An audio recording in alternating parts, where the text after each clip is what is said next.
Hi guys, it's me, Chazza HD, and welcome to Sprint Race Day here at the Red Bull Ring for the 2023 Austrian Grand Prix weekend. Hope you guys are doing well, no matter what time zone you're in, part of the world you're from, whatever circumstances you may be going through. Hope you're having the best day possible on what is the 1st of July. And of course, this month we have 4 race weekends in 5 weeks.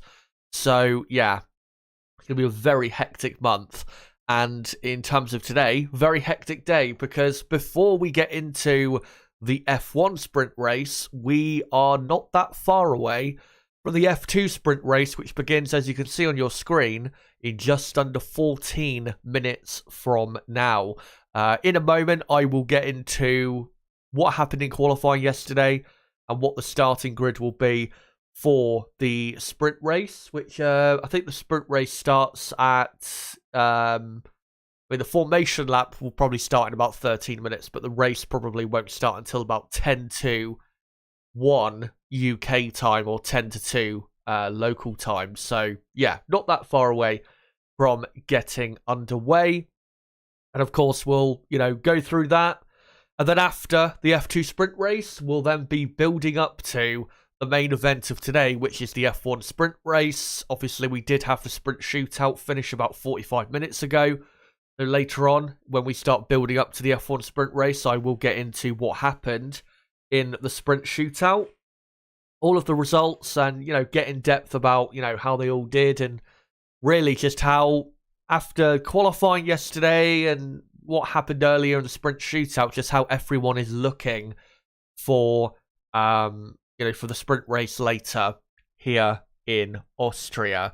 And when it comes to the weather, the sprint shootout was held pretty much in dry conditions. The track wasn't in, stellar condition, but it was held in dry conditions. And looking at the weather forecast, the chance of rain does seem to be diminishing as the day goes on. So if it's not raining at the minute, it probably won't rain for the rest of the day, because it is slowly the chance of rain going down as the day goes on. So yeah, the F2 sprint race should be dry, and then the F1 sprint race later should definitely be dry.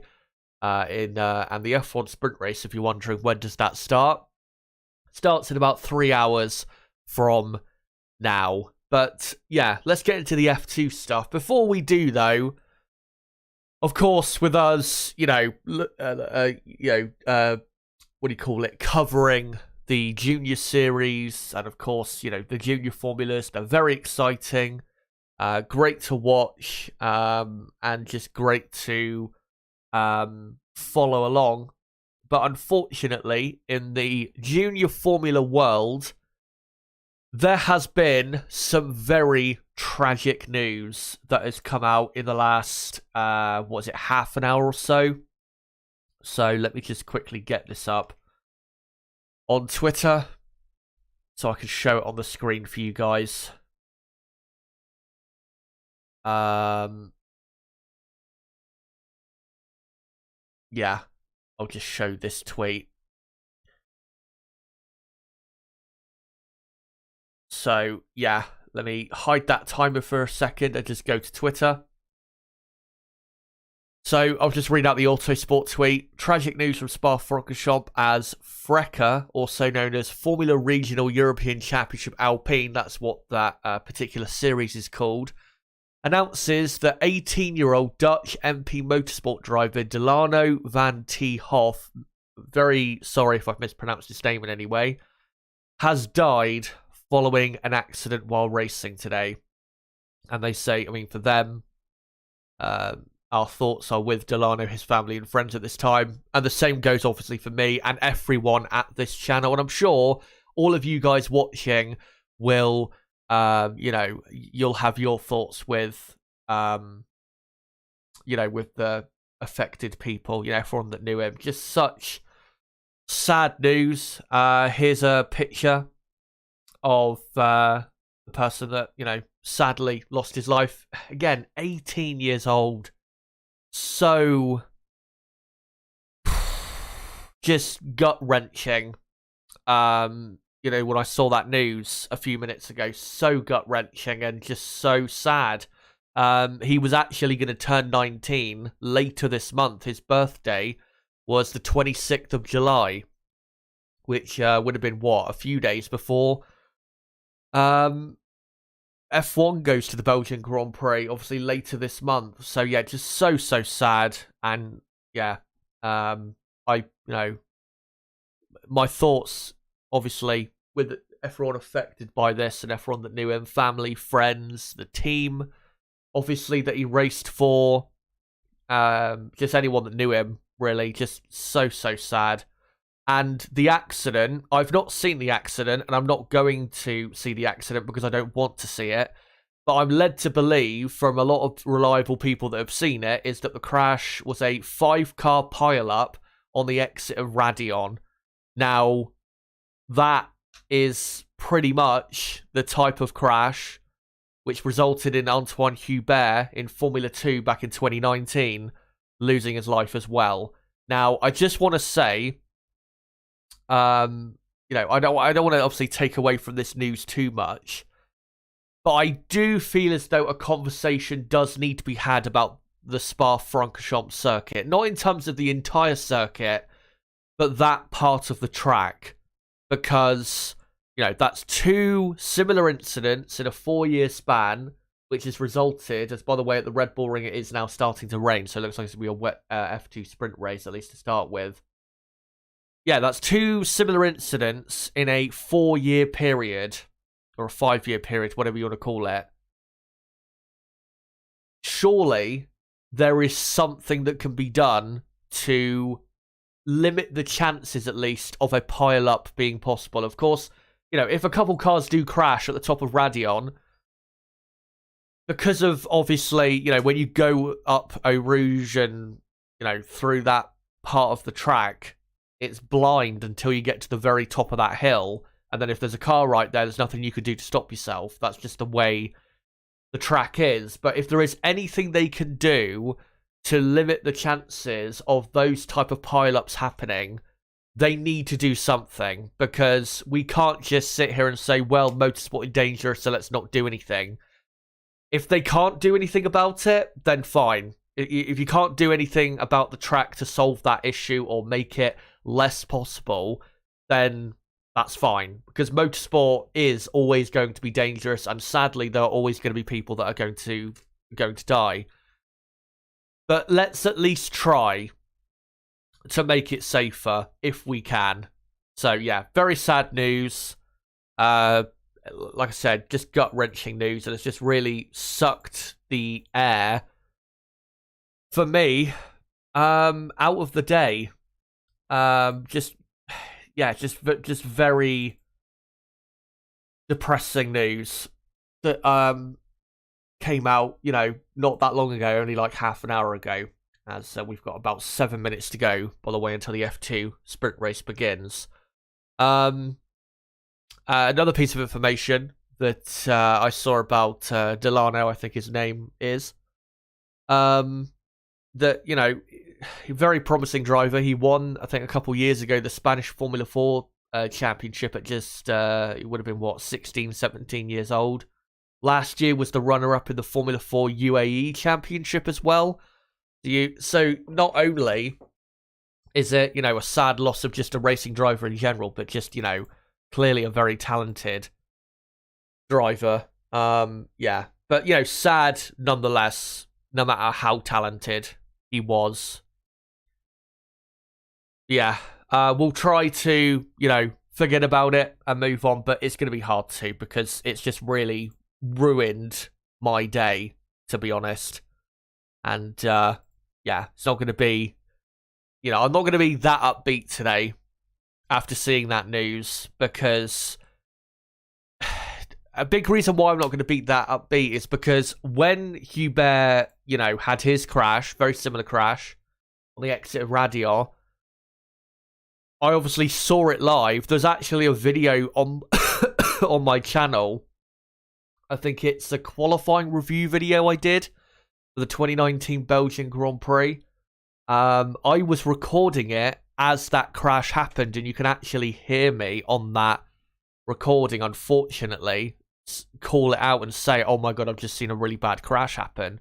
It's so, again, unfortunate that I had to be recording a video at that time for it to capture my reaction. But it was such a bad crash. And then when the news obviously came out, like an hour or so later, that he had passed away, I'll be honest, and I've said this before, because I witnessed the crash a few bears, it absolutely broke me. I mean, the day after, I didn't even do a race watch along because I couldn't stop crying for like a day or two because I'd obviously witnessed the crash, and it was such a horrific crash, and it was the first time I'd witnessed live an accident that took the life of a racing driver. So yeah, just really brings up some really bad memories and very bad, well, not very bad, but just bad trauma from what happened that weekend. Because when I think back to that weekend at Spa, it just feels like a really bad nightmare, to be honest, that entire weekend. And yeah, just triggers those emotions back for me. As currently on the F2 grid, all of the major personnel are currently doing a minute silence on the grid, with along with Stefano Domenicali, obviously the F1 or Liberty Media chief as well.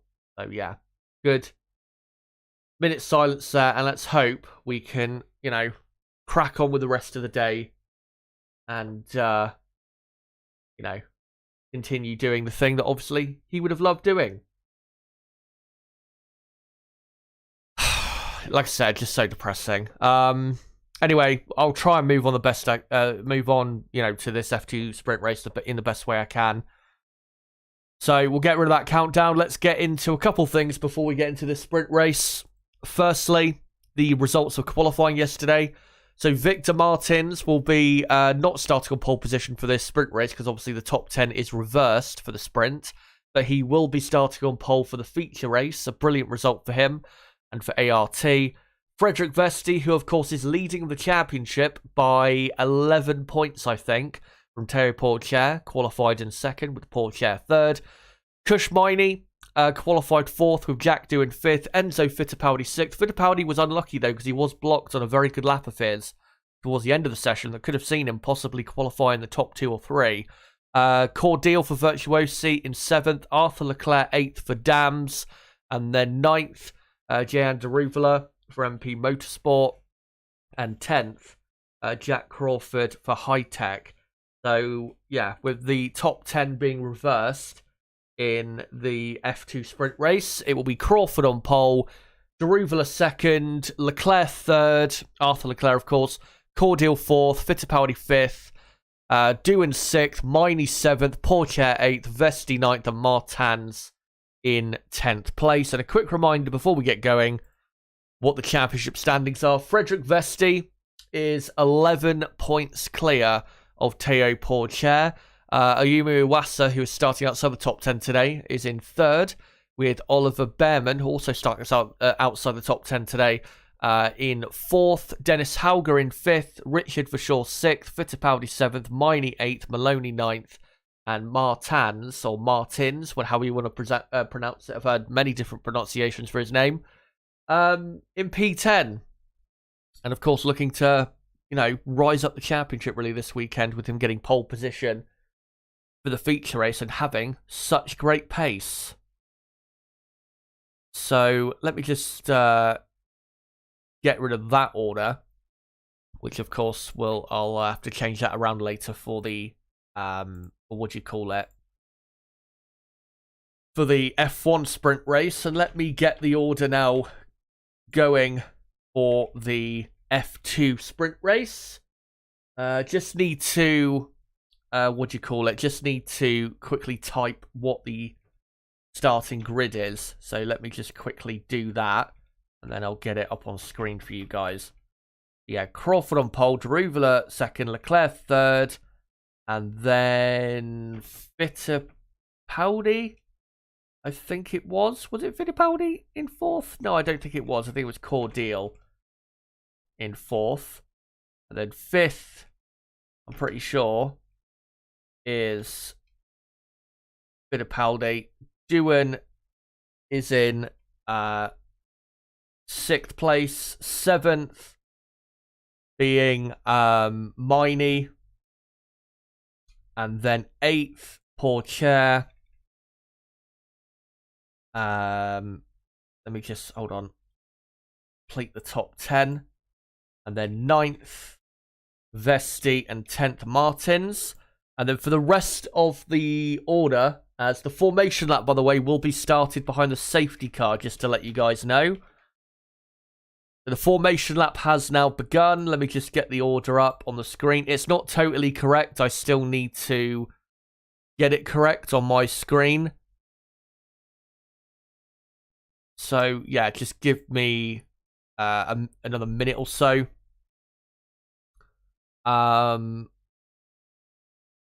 Just need to check quickly how many laps the F2 sprint race is, and it's 28 laps. The F2 sprint race. So there you go. 28 laps, and we'll be getting underway shortly. Let me just complete the rest of the order. And just get up the live timing so I can get it correct. So, in 11th place is Richard Verschaw. And then 12th is Juan Manuel Correa. 13th is Dennis Hauger. 14th is Roy Nassani. And 15th is Maloney, which is already correct. Iwasa all the way down in 16th place. Horrible qualifying for him, for the man who's third in the championship. 17th is Stanek. 18th is Benavides, I think it's pronounced. And then 19th is Oliver Behrman, who is fourth in the championship, all the way down in 19th place. F2 qualifying yesterday was pretty chaotic, though, so that explains to a degree why some people ended up being a lot lower on the grid than really they should have been. But there you go. That is your top 20 order. And outside of the top 20, only two cars, of course, Isaac Hadjar and Ralph Boschung, two drivers, as the formation lap continues behind the safety car. So I will let you know when we finally get underway, but we are not going to be getting underway just yet.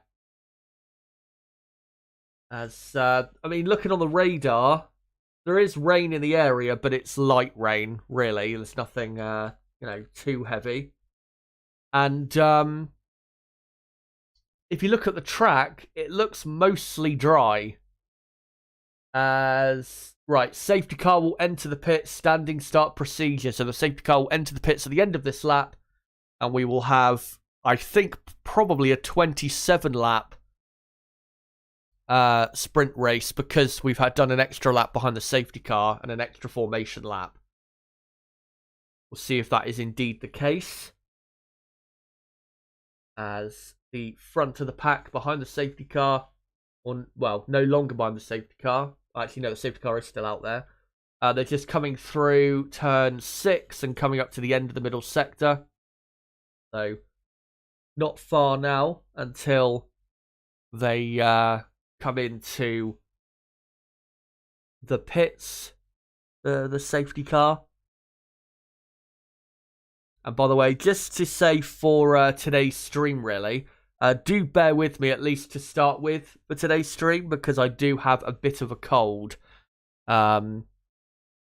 Because, yeah, I woke up a lot earlier than I usually do. And when I do that, normally I have a cold for a few hours. Eventually it will clear, probably sometime during this stream. As yet, the front of the pack is now lining up. And they're all, this is going to be quite an interesting start, because we've got some drivers on the dry tyres and we've got some drivers on wet tyres. Frederick Vesti, the championship leader, is on wet tyres. And looking at the track, that is a very bad decision. Because, I mean, those tyres are going to just burn out instantly. So, we'll see what happens with him. As a car comes in there, not sure who it is. All the cars are lined up now. And the lights are on. It's 2, 3, 4, and 5 lights in Austria. And away we go. And Jack Crawford gets a brilliant start. And yes, it is a 27-lap race now. As Arthur Leclerc gets up to second place. So a great start from the young Monegasque driver. As I think a Wasser in the background just went off at the first corner. But is back on safely. And up to turn 3... Deruvala has had a horrible start. He's down to about 7th or 8th place. Horrible start for him. As Arthur Leclerc down the inside for turn 4 has got the run on Jack Crawford and gets the move done. Brilliant overtake as Crawford goes wide. And another car going off there, an Alpine livery car, might be Jack Doohan, has gone off into the gravel. He is still continuing though, as now... with, I don't know if that's Frederick Vesti or not, but now it's in the wetter part of the track. Should suit him definitely quite a bit more, as that's why the cars are struggling quite a bit. As there's a car in the background, looks like an MP Motorsport car, and it is Jehan Deruvala, has spun off into the gravel, and looks like he has beached it in the gravel as well. So that should be a safety car, and it is. So, lap 2 out of 27, and we have a safety car. No real surprise, given the conditions are so, not necessarily treacherous, but up in the air. Not a massive surprise that it ended up the way it did. So, we've got a few cars pitting. What is it? Have we got a few cars pitting? Yeah, I thought we had. But the order at the minute, guys, is absolutely crazy. And I think it is because we've had a few cars pit. The current order on lap 2 is Théo Pourchaire. Arthur Leclerc leads. Théo Pourchaire is up to 2nd from 8th. And Frederick Vesti is up to 3rd from 9th. What a start from those two. And, yeah, I do think that was helped by, to be honest, the, what do you call it? I think a couple drivers out there probably pitting. But definitely, in the second half of the lap, it was helped quite a bit. And, yeah, Frederick Vesti, despite on the starting grid it being quite dry, on those wet tyres, had an amazing start. And so did Pourchaire. Deruvala looked like he had no grip at all on that first lap, as he was just going down the order continuously.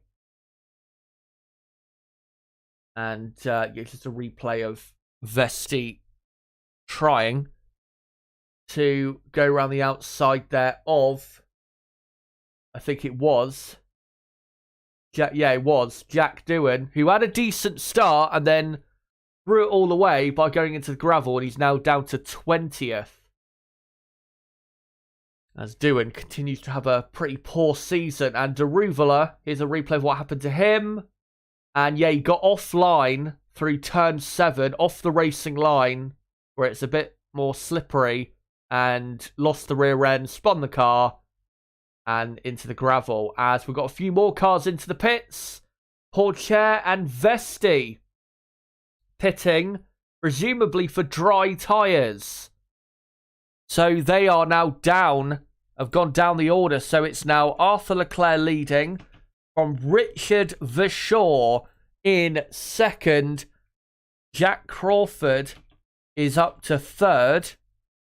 And then you've got Juan Manuel Correa in 4th. Let me just update that we're on lap 3 now out of 27. So yeah, the top 4, Leclerc, Verschoor, Crawford, Correa.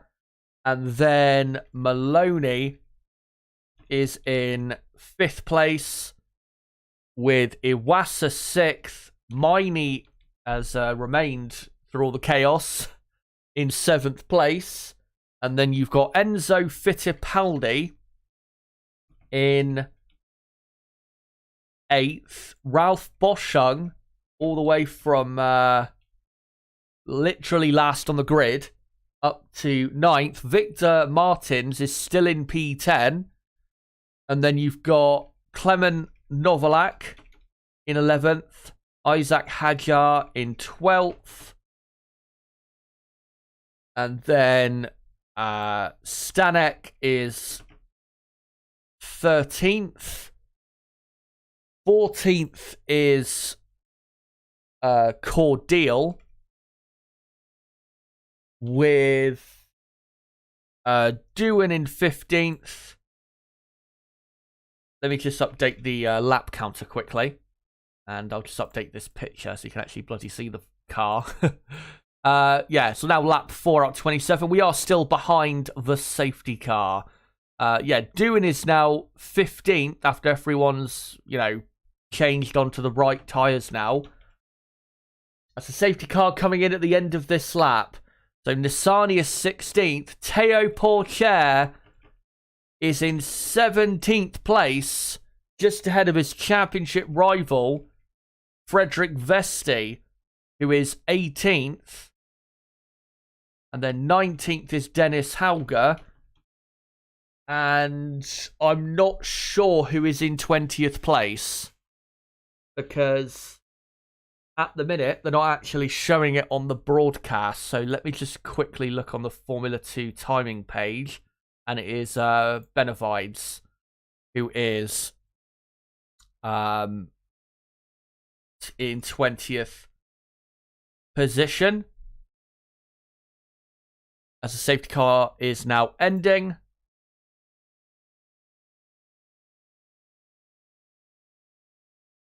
And if you are wondering, guys, what I'm covering the F2 sprint race, not the F1 sprint race. The Formula 1 sprint race is not for another 2.5 hours. So, yeah. We still quite a way away from that, as we're now got going again. Vesti all over the back of Pourchaire. Of course, you're not allowed to overtake until the start-finish line. So, no point really getting this close in the last couple corners, as we are now back underway on lap 5 out of 27. And let's hope for no more safety cars. As, overtaking there into turn 1. And, crash there. It looks like it is Richard for sure, who has crashed on the exit of turn 1. And looks like he spun off of the curb and gone into the barriers on the far right-hand side. So for sure, looks like he's out of the race. As it's now Crawford up to second. Doohan has climbed a couple positions. Hauger has overtaken Pourchaire and Vesti on this restart. So we've got many cars at the minute side by side. So I will wait before and there you go, safety car. Another safety car. And it's this time for Richard for sure, who I'm pretty sure, no pun intended. Or not no pun intended, but it rhymed, me saying for sure. Yeah, I'm pretty sure what I said about Richard Forshaw's crash there was correct. That he would have spun his rear wheels on the curb and then spun to the right. Let's see. And yeah, he applied too much throttle. He was on the wet tyres, and then he went to the other side of the track and hit the barriers. So pretty simple. Been there. Pretty bad mistake, to be honest. But not really a surprise, I have to say, for a driver of his quality. No disrespect. As Arthur Leclerc here has pitted for a set of wet tyres. Has he? Or is he on... No, he's on dry tyres. It's like the teams don't know what to do.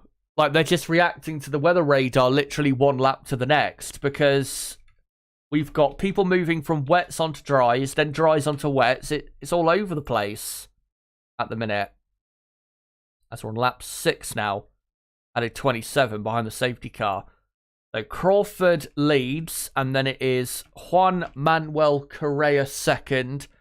Zane Maloney is in third. And then fourth is Kushmini. Fifth is Enzo Fittipaldi. And then you've got Martins in 6th place. 7th is Novalak. And then 8th is Hadjar. Started 21st in Hadjar and he's now up to 8th place. Stanek is in 9th. And then Jack Doohan has got back into the top 10. As he is in 10th, which is a good recovery. Despite his off-track moment at turn 4 of the first lap. And then it is Nissani in 11th. Cordeal is in 12th place. And then 13th is Dennis Hauger. Let me just put us over to now lap 7 out of 27. So yeah, Hauger 13th. And then it is Vesti in 14th. So Vesti has got ahead of his championship rival Pourchaire. So Vesti 14th, Pourchaire 15th. And then as unsafe release between Pourchaire and Behrman has been noted. We'll see if anything comes of that. Behrman is in 16th place behind Vesti and Pourchaire. And then you've got Benavides in 17th. Let me just wipe my nose quickly. As the safety car is coming in at the end of this lap. And yeah, looking at that replay of the unsafe release from the ART crew, looks like that's going to be a penalty for Théo Pourchaire because that was a pretty bad unsafe release there from the ART crew because Behrman had to literally come to a stop to avoid Theo's car. And then you've got, yeah, Leclerc 18th, Boschung in 19th. And in 20th is Ayumu Iwasa. And your only two retirements are Richard Verschaw and Jayan Daruvala, as we're now back underway as Crawford and Correa come through the final corner and will now begin lap 8. Let's hope we can get some actual racing this time as we are back underway and lots of cars very close into turn 1. Can't see anyone actually overtaking though. Overtaking a lot easier into turn 3 and turn 4 as a massive slipstream party going on. In the background is Nissani and Doohan are side by side. Miney here overtakes. Does he Enzo Fittipaldi and Zane Maloney? No, not quite. As Fittipaldi hits the back of him and both cars slip down the order. And Martins is up to 3rd in the Alpine livery car. So he's up to 3rd. Maloney is now 4th. With Hadjar 5th, and yeah, Fittipaldi and Miney getting really just stuck to each other and paying too much attention to each other, and ended up taking each other down the order. As now Fittipaldi losing another position to Hauger. As literally we've got every car through turn 7 and 8 side by side. As Fittipaldi and Miney here side by side, and Fittipaldi was pushed onto the curve and almost spun. As, oh my God, there's so many cars side by side. It's incredible. I have no idea what is going on. I can't really tell you who's in what position at the minute because I have no idea. As we're now on lap 9 out of 27. So it is still Crawford leading from Correa. Martins is up to 3rd place. And then it is Hadjar up to 4th. What a progression up the field for him. As here's on board Vesti in 13th, who has just watched his teammate Oliver Bearman overtake Nissany in turn 3. As Vesti going to try it as well and dives down the inside and gets the move done. So yeah, it's Hadjar in 4th. Novalak is in 5th place. And then Stanek is in 6th with Jack Doohan now up to 7th place. He's had a brilliant last couple restarts after what happened on the first lap for him. And then you've got Miney ahead of Fittipaldi in 8th. Fittipaldi, in 9th place. And Dennis Hauger is in 10th as we are now on lap 10 out of 27. As we're on board with Frederick Vesti, I think. And just following very closely behind his teammate Bearman. Let me just update the rest of the field quickly. So, you've got Bearman in 11th place.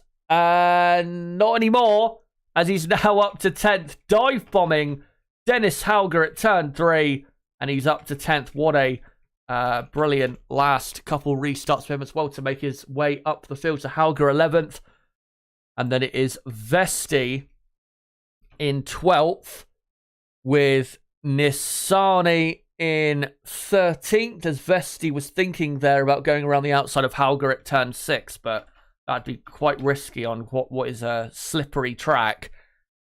So yeah, Nissany 13th, Benavides 14th, Cordial is 15th, Teo Pourchaire is all the way down in 16th place. He's having a disastrous time compared to obviously his championship rival, which he needs to try and beat. As we're now on lap 11, and here's a replay of Pourchaire, I think, overtaking Arthur Leclerc. So he was actually even further down the field. He's actually made up a position. I think this is just a replay of them going a bit too close to each other. But Pourchaire is 16th.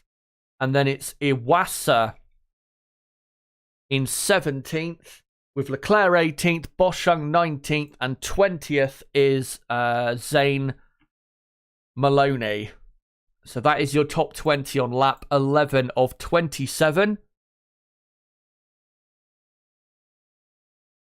As Jack Crawford out front, leading by 1.3 seconds over Juan Manuel Correa.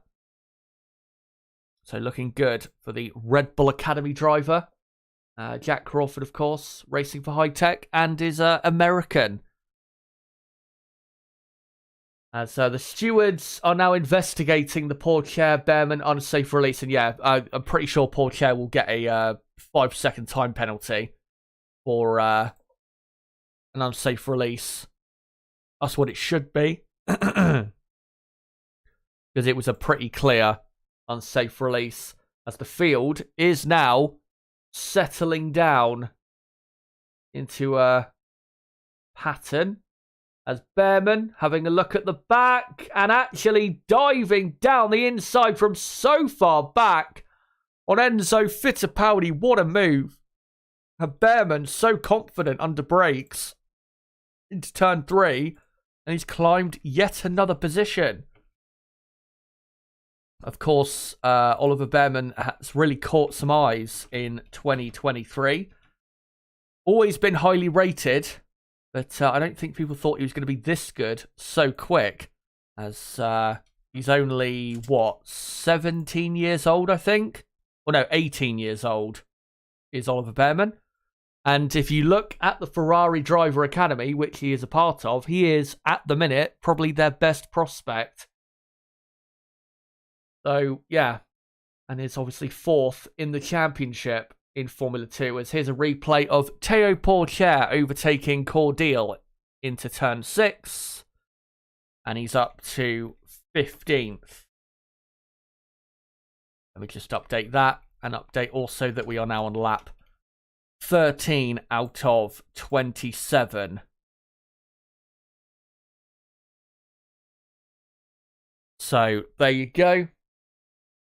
As Nissany and Benavides are racing pretty close. Nissany, though, I think may have briefly been overtaken, but is now back ahead. Behrman has overtaken another car at turn 3, which is Kushmini. So he's now up to 8th. Brilliant. Absolutely brilliant. Making it look like he's playing the F1 game and he's on easy difficulty at the minute. He's just flying past everybody. And, you know, with the difficult qualifying he had, and obviously he'll have a very bad starting position for tomorrow, no matter the weather. What do you call it? As here, Martin's very close to the back of Correa for second place as we start lap 14. Yeah, if he can grab some points here, at least that would help for his championship. Because really, if you're going to have a good weekend overall in Formula 2, you have to have a good qualifying. You can't afford to start miles back, because it costs you really for the entire weekend. As there you go, Martins goes up to second place, diving down the inside of Juan Manuel Correa at turn 3. Correa didn't even defend it because Martins is just simply much quicker. And the man who will start on pole tomorrow for the feature race is now up to second and is not that far behind Jack Crawford.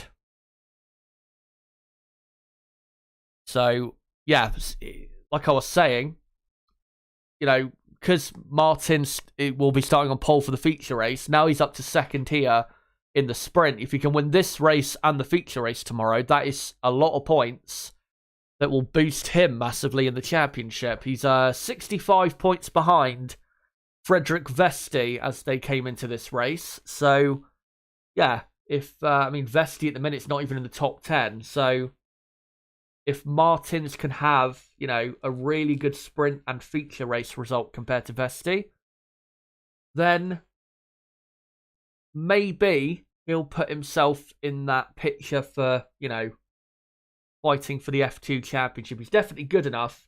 Obviously won the F3 title last year as the Red Bull livery car there of, who is it? It's Hadjar looking at the back of Novalak for 4th place. And actually Novalak has got past him. So Novalak is up to, and actually, hold on, let me update. They're on lap 15 now. So lap 15 out of 27. And yeah, Novalak is actually up to 4th place. Didn't see that position change happen, but there you go. And the rest of the field is as is at the moment. As Martins is 2 seconds behind Jack Crawford. And at the minute, Crawford looking very good to win this F2 sprint race. I think Crawford is in the top 10 of the F2 championship. So this will also be great for his championship position. And Helmut Marko, of course, who runs the Red Bull Driver Academy, was asked about his Red Bull drivers in Formula 2. And he gave praise to a lot of them. But one thing that kind of indicated as to his opinion as to, you know, whether any of those drivers can actually get into Formula 1, he said, yeah, you know, lots of them having great results and, you know, some of them winning, a lot of different Red Bull drivers in F2 winning, but nobody consistent is the point he absolutely made. I think, was it yesterday? Which, to me, says that's the reason why none of these drivers, for the minute, are going to be getting into Formula 1 for the, you know, the Red Bull Academy drivers, because, yeah, there's not a consistent driver yet who is, you know, consistently putting in the results. as Crawford now begins lap 17 and has pulled out the gap on Martins up to 2.4 seconds. So looking very comfortable out front, as not looking comfortable at all for Juan Manuel Correa in third, who has got Clement Novalak all over the back of him for in this battle for the final podium position. Novalak gets a better run through turn 3 and a better exit, but can he get a good enough run to overtake into turn 4? Is he too far back? Yeah, I think he might be. Nope, he's going to go for it anyway. And Correa gives him a fair enough amount of space, but not too much space, and keeps the position. Good racing there between the two. Racing a lot higher, for a lot higher position than they would do normally. Because normally these two are fighting for positions outside of the top 10. No disrespect. As, yeah, a train now beginning to form as well behind Correa of Novalak, Hadjar, Stanek. And then you've got Doohan and Behrman not too far behind as well. As we are now on lap 18 out of 27. And yeah, Crawford 2.5 clear of Martin. So looks like, unless he has a massive tyre degradation hit him soon, looks like Crawford is all good up front. As here comes Hadjar, almost off the track on the inside of turn 3 to get past Correa. And he does get it done, and so does Isaac Hadjar, who gets the move done as well. So Correa, through one corner, goes from 3rd down to 5th place. As, oh, big crash there, or spin for Enzo Fittipaldi on the exit, by the look of it, of turn 3. As he's now waving his hand about, probably asking, what the hell was that?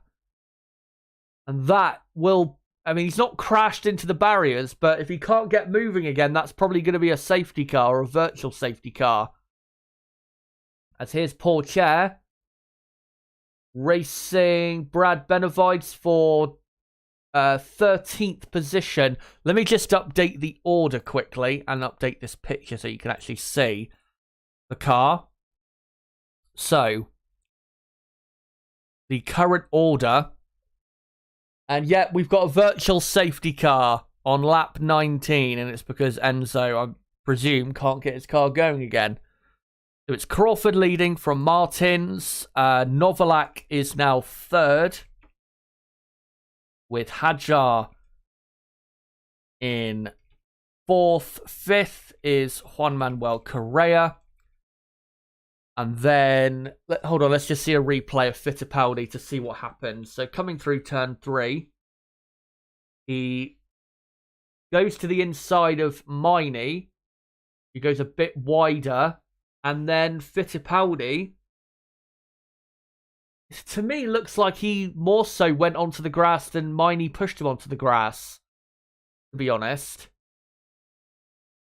I'd need to see another replay of that, but I'm not sure that's a slam dunk. Miney pushed him onto the grass. To be honest, I don't even think Kush Miney knew he was even there. That's what it looked like to me. So, yeah, it's Correa 5th, Stanek 6th, Doohan 7th, Behrman 8th, Miney 9th. And now 10th is Dennis Hauger in the MP Motorsport car. 11th, Frederick Vesti, who's having a very tough race out there. 12th now is Roy Nissani. 13th is Benavides, with Paul Chair in 14th. And 15th, pretty sure, is Iwasa. As here's just a replay of Novalak overtaking Correa, and then Hadjar overtaking Correa on the exit of turn 3. As yeah, we're on lap 20 now out of 27, and we are still under virtual safety car conditions. And yeah, it's Iwasa 15th, Arthur Leclerc, of course, 16th. And then 17th, as the virtual safety car is about to end, Cordial is 17th. With Boschung 18th, as we're now under green flag racing, so back underway. Boschung 18th, Maloney 19th, and 20th Fittipaldi, but Fittipaldi is officially out of the race. So we've only got 19 runners now in this F2 sprint. And not too long to go now until the end of the F2 sprint race, which is at the minute being dominated by Jack Crawford out front as he now begins. Crawford, lap 21 at a 27, and we've now got a bit of a train forming behind Miney as yet. Théo Pourchaire has been given a 5-second time penalty for an unsafe release. So his chances of finishing in the points paying positions here in the sprint are over, because there is absolutely no way he's going to make up enough time to still finish with any sort of point from this F2 sprint race, given how many laps are left. And yeah, just seeing a replay on the TV broadcast now. And yeah, Behrman came to turn in. Théo was released by the ART crew, and Behrman had to completely stop. That is an absolute slam dunk unsafe release. As Hauger has overtaken. They didn't show it, but Hauger has now overtaken Miney for 9th. Dennis Hauger into top 10. Of course, Hauger is 5th in the F2 Championship. And making good progress in the race today, as we're now on lap 22 out of 27. So there you go. As we're on board with Frederik Vesti, the young Danish driver who is racing for Prema. Part of the Ferrari driver, the Mercedes driver academy as well. And yeah, leading the Formula 2 Championship. And even though he's in 11th place and he's not heading really for any sort of result, Théo Pourchaire, with that penalty, means that, you know, Vesti doesn't have to take any real risks here. You know, if he can get an overtake done cleanly and there is a clear chance of an overtake being made, then, yeah, go for it, of course. But he shouldn't be risking it on a 50-50 chance of overtaking anyone, because he doesn't need to with Pourchaire having that penalty. Talking to Pourchaire, he's now up to 13th. And so now he's been told about that penalty. Now he knows he needs to get a move on properly. Shame he didn't get a move on a bit sooner, to be honest. But yeah, up to 13th for him. And still with Théo in 2023, again, as we've talked about before with him, very talented driver, but it just doesn't feel like this season it's just coming together for him. The pace is there, but he just can't consistently put in good enough race results to be as good as he should be, given his talent level. And that's really why he is not leading the F2 Championship, and why it continues really to get bad to worse. As incident involving Stanek and Cordial will be investigated after the race for a safety car infringement on the first deployment. And also Boschung and Doohan under investigation for a safety car infringement on the second deployment of the safety car. So we'll see after the race what happens there, as Vesti did try an ambitious move on Kush Miney, but wasn't able to get anything done. I think that was Miney, who he was trying to overtake there. But Vesti, who is this? Hold on. Oh, this is actually Behrman we're looking at on the broadcast, who has got Hauger now pressuring him hard. As we're now on lap 24 out of 27 But yeah, when it comes to the F2 Championship, I mean, we've got, after this weekend, we've only got, what, 1, 2, 3, 4, 5, 6 more F2 weekends after this weekend. I mean, it's still close in the standings, but Teo is running out of time to get that consistency going. So he really needs to bang in a couple wins, really, before the summer break. As up the inside at turn 3 goes Dennis Hauger, past Oliver Behrman, and he is up to 8th place for MP Motorsport. Of course, I've had a very bad day with the really sad, tragic news earlier, and good that Hauger is giving them something to not necessarily celebrate, but, you know, doing well by the team in what is such a tough time for them. Hauger up to 8th.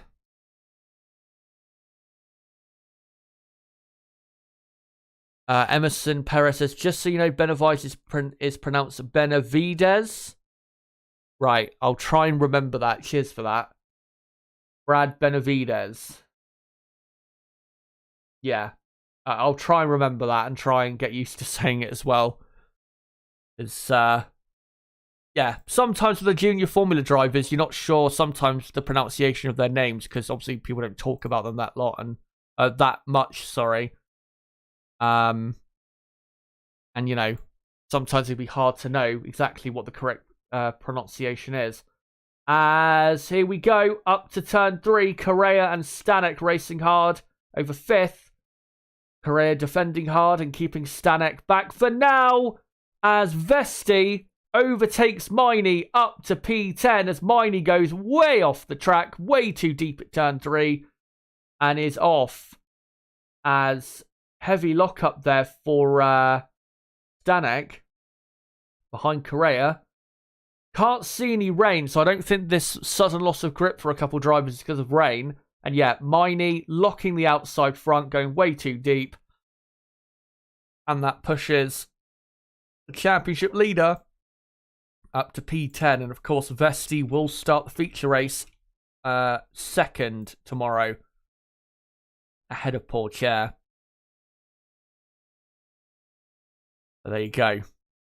As we are now on the lap 26, penultimate lap of this F2 sprint race.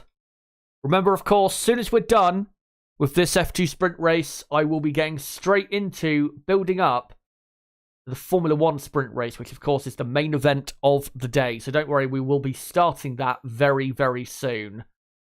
As Stanek gets very close to Correa once again up to turn 3, but he's not getting close enough to really force Correa into making a, you know, really hard defensive move. As Doohan and Hauger close behind as well. Stanek tries, maybe thinks about going around the outside at turn 4, but Correa covers it off well. Let's hope Correa can hold on to 5th because, of course, his return to Formula 2 has been such an inspiring story and would be great for him to finish up in P5. And considering what he's come back from as well, Correa, his pace in Formula 2 is pretty good. He's not, you know, a top 10 runner a lot of the time, but he's about, you know, middle of the road, which is, again, pretty good considering what he came back from back in 2019. As we are now on the final lap of the sprint race, Jack Crawford still leading by 2.5 seconds, and he is going to win brilliantly for the high-tech team. As Hauger really close behind Doohan as the exit turn 1. Can Hauger make a last lap lunge on the Australian up to turn 3? Doohan defends the inside. Hauger now, what will he do? He will do the switchback and gets a brilliant exit. And surely Hauger has got the position. And we're not quite looking back to see if he has got it. Yes, he has now. Hauger is up to 7th place. As Jack Crawford, in just a second, is about to take the checkered flag to win the F2 sprint race here in Austria. Here he comes into the final 2 corners. Brilliant drive from the American. And definitely will get people at the Red Bull Academy thinking, as here he comes to the line, weaves across, and he wins the F2 sprint race in Austria. Victor Martins finishes second. Clement Novalak completes the podium in third. Isaac Hadjar, brilliant drive from him to finish fourth after starting 21st. Correa finishes in fifth with Stanek sixth, Hauger seventh, Doohan eighth, Behrman ninth, Vesti 10th, and then Nissani actually finishes in 11th place ahead of Kushmini.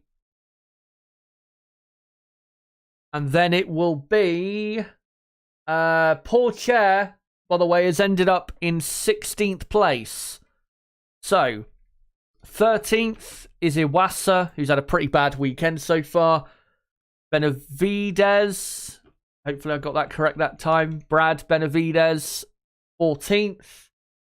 Arthur Leclerc finishes in 15th. And again, Terry Pourchaire, 16th place. Horrible race for him. Needs to beat Vesti tomorrow, really, to get some positive momentum going in this championship fight. And then the final three runners, Cordial, Ralph Boschung and Zane Maloney, and your retirements, Enzo Fittipaldi, Richard Verschoor, and Jayan Daruvala. So there you go. That is the F2 sprint race. Was a decent race. And I'm sure the feature race tomorrow, wet or dry, will be a good one as well. But yeah, that was a decent race. But Vesti still really in control of the F2 championship. The only big movers really in the championship will be probably Crawford and Martins moving up towards the middle of the top 10. But yeah, a decent race there in Formula 2. But now it's time to switch our attention to Formula 1. And I'll just get rid of those pictures. And hold on. I'll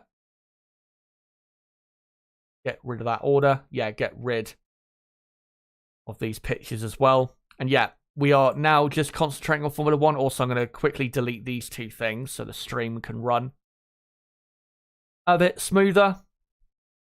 And let me get the countdown going. So we are 2 hours and 27 minutes away from the sprint race. There you go. 2 hours, 27 minutes to go until the F1 sprint begins in Austria. And looking at the weather, I mean, there was some spots of rain, but it does look like it's going to be a dry sprint race later in Austria. That's now all that we are focused on. And yeah, that's what we're now going to be looking at. Of course, I have got a poll running in the chat, guys. Make sure to vote in that poll if you haven't already. And that poll will keep running up until the start of the sprint race itself. Only 83 votes so far, so let's try and get some more votes in it if we can. The question I've asked you guys is who will win the sprint race today in Austria? And the options are Verstappen, Perez, Norris, and Leclerc. Verstappen, Perez, and Norris is the top three on the grid for the sprint race. So yeah, let me know, who do you think will win the sprint? And if you haven't already, make sure to smash that like button. Let's try and get up to 30 likes if we can in the next few minutes or so. But before we get onto this F1 sprint race, let me just post the link of the stream out a couple times, and then we will start to switch our attention onto Formula 1. So come join us here to build up to the F1 sprint race in Austria. And I'll just post it out on Twitter as well. And I think as well, what I might do in a moment is mute my microphone once I've done this and just pop off to the toilet to refill my bottle of water. Obviously from the tap, not the actual toilet. By the way, breaking news, Charles Leclerc has received a 3-place grid penalty for the sprint race. So he will start from P9, and that is for impeding Oscar Piastri in the SQ1, sprint qualifying 1, where, what was it? Leclerc, because of the way the pit entry is, Leclerc came into pit not very quickly, and Piastri came flying through the penultimate corner and got bulked a bit by Leclerc's car. So, yeah. A deserved penalty, but yeah, I'm sure Leclerc will make progress from there. So come join us here to build up to the F1 sprint at the Austrian GP. And I'll just do another hashtag. There you go.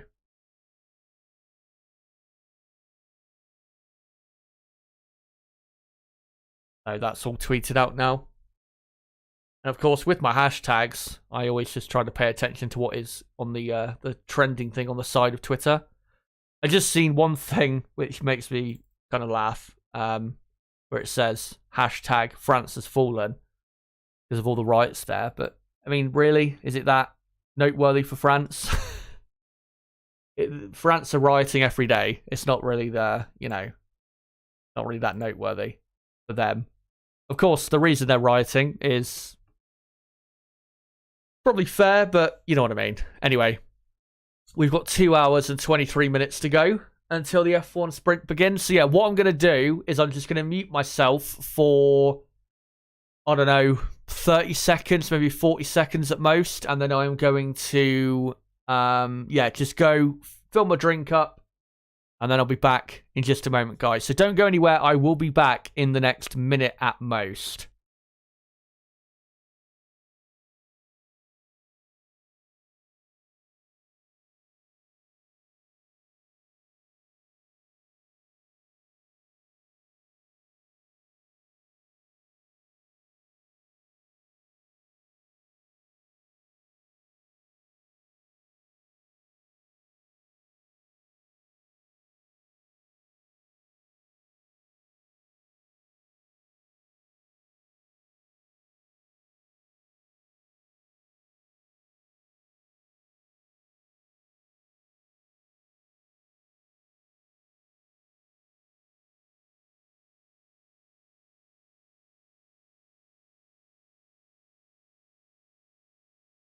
Right, so I'm back. Hopefully that wasn't too long.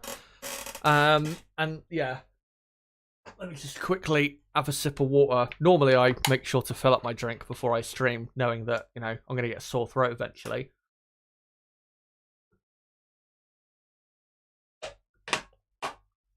Oh, that feels good. But yeah, thankfully I was able to do it now. But yeah. With 2 hours and 20 minutes to go until the sprint race begins, let's slowly go through the, go through the teams, the drivers, and go through what happened in the sprint shootout earlier and build up to this sprint race. So I'll just quickly hide the timer on screen and get into the results of the sprint shootout. So, Max Verstappen, once again, on pole position. I got to say, his pole position time, not just impressive for how far he was ahead of the rest of the field, half a second quicker than the next car being his teammate Sergio Perez. Really impressive, really, really impressive considering how short this track is. Half a second is a gigantic amount of time to be quicker than your teammate. And as well, that lap time of his was about 1/10 of a second slower than his pole position on Friday.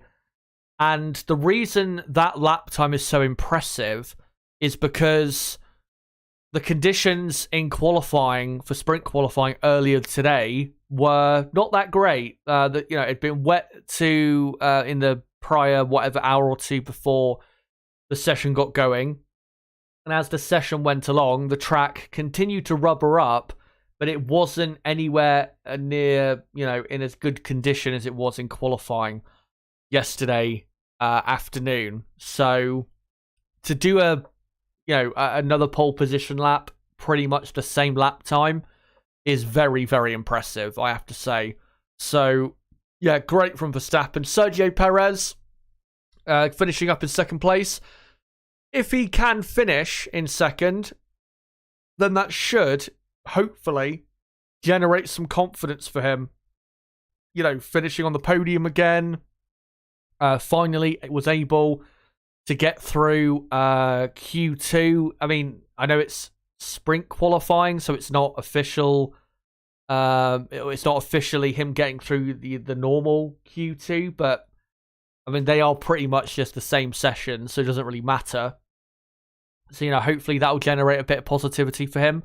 And like I said, if he can finish in second place, which I think he will finish in second place, then hopefully that generates some sort of confidence he can build on then for the race, and probably then as well, going into the final 3 races before the summer break. Obviously, Silverstone we've got next week, and then the final 2 races, and in the final 2 weeks of July, being the Hungarian and Belgian Grand Prix. So, yeah, let's hope Perez can kind of restart his season, because since Miami, he's not really done anything at all. He's only picked up, since that Miami Grand Prix, 20 points, when his teammate has picked up, I think, like 75 plus. And then you got Lando Norris in third place, once again illustrating the improvements McLaren have made. Now, I know people are saying, well, you have to account for the Lando tax at the Red Bull Ring, because for some reason Lando does turn into, like, prime Ayrton Senna at this track. It's very weird how, for some reason, at this track, which is not that, it's not really a driver track, if you know what I mean. It's not like a circuit that really does test the drivers to their maximum, Silverstone, Spa, Suzuka, Monaco, places like that. It's a pretty simple racetrack. But for some reason, Lando consistently at this track is just unbelievably quick. Now, you do have to factor it in, the Lando tax, I guess we could call it, to a degree. But I do think McLaren have improved their car by a lot of lap time. My anticipation, or not anticipation, on reflection, I guess it would be better to say, McLaren seemed to me around this short racetrack to be half a second quicker with their new upgrade package than they were before. At least half a second quicker. Maybe even more. Maybe you could say even further than that.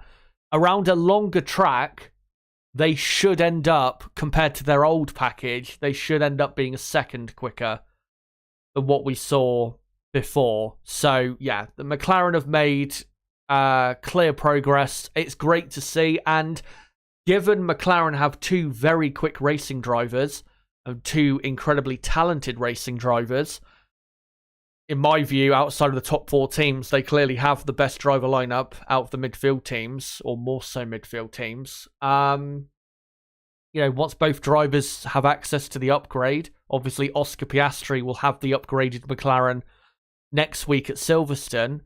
I think McLaren will be a front-running team. Not fighting with Red Bull or Ferrari necessarily for race wins or whatever, but, fighting at certain tracks with your, Aston Martins, Mercedes to a certain degree. I mean, this weekend, if you look from qualifying yesterday, McLaren were, despite Lando being especially good at this circuit, Lando was quite far ahead of Lewis Hamilton behind him in 5th, and the 2 Aston Martins as well. And I would say, genuinely, in qualifying trim, McLaren have probably the 3rd best car this weekend. Now, whether they have the 3rd best car in race pace terms, we'll see. I really hope they do, because that would be great if they do. But yeah, McLaren have improved massively. They, I would say their upgrade has probably been the biggest improvement from any team I've seen so far this season.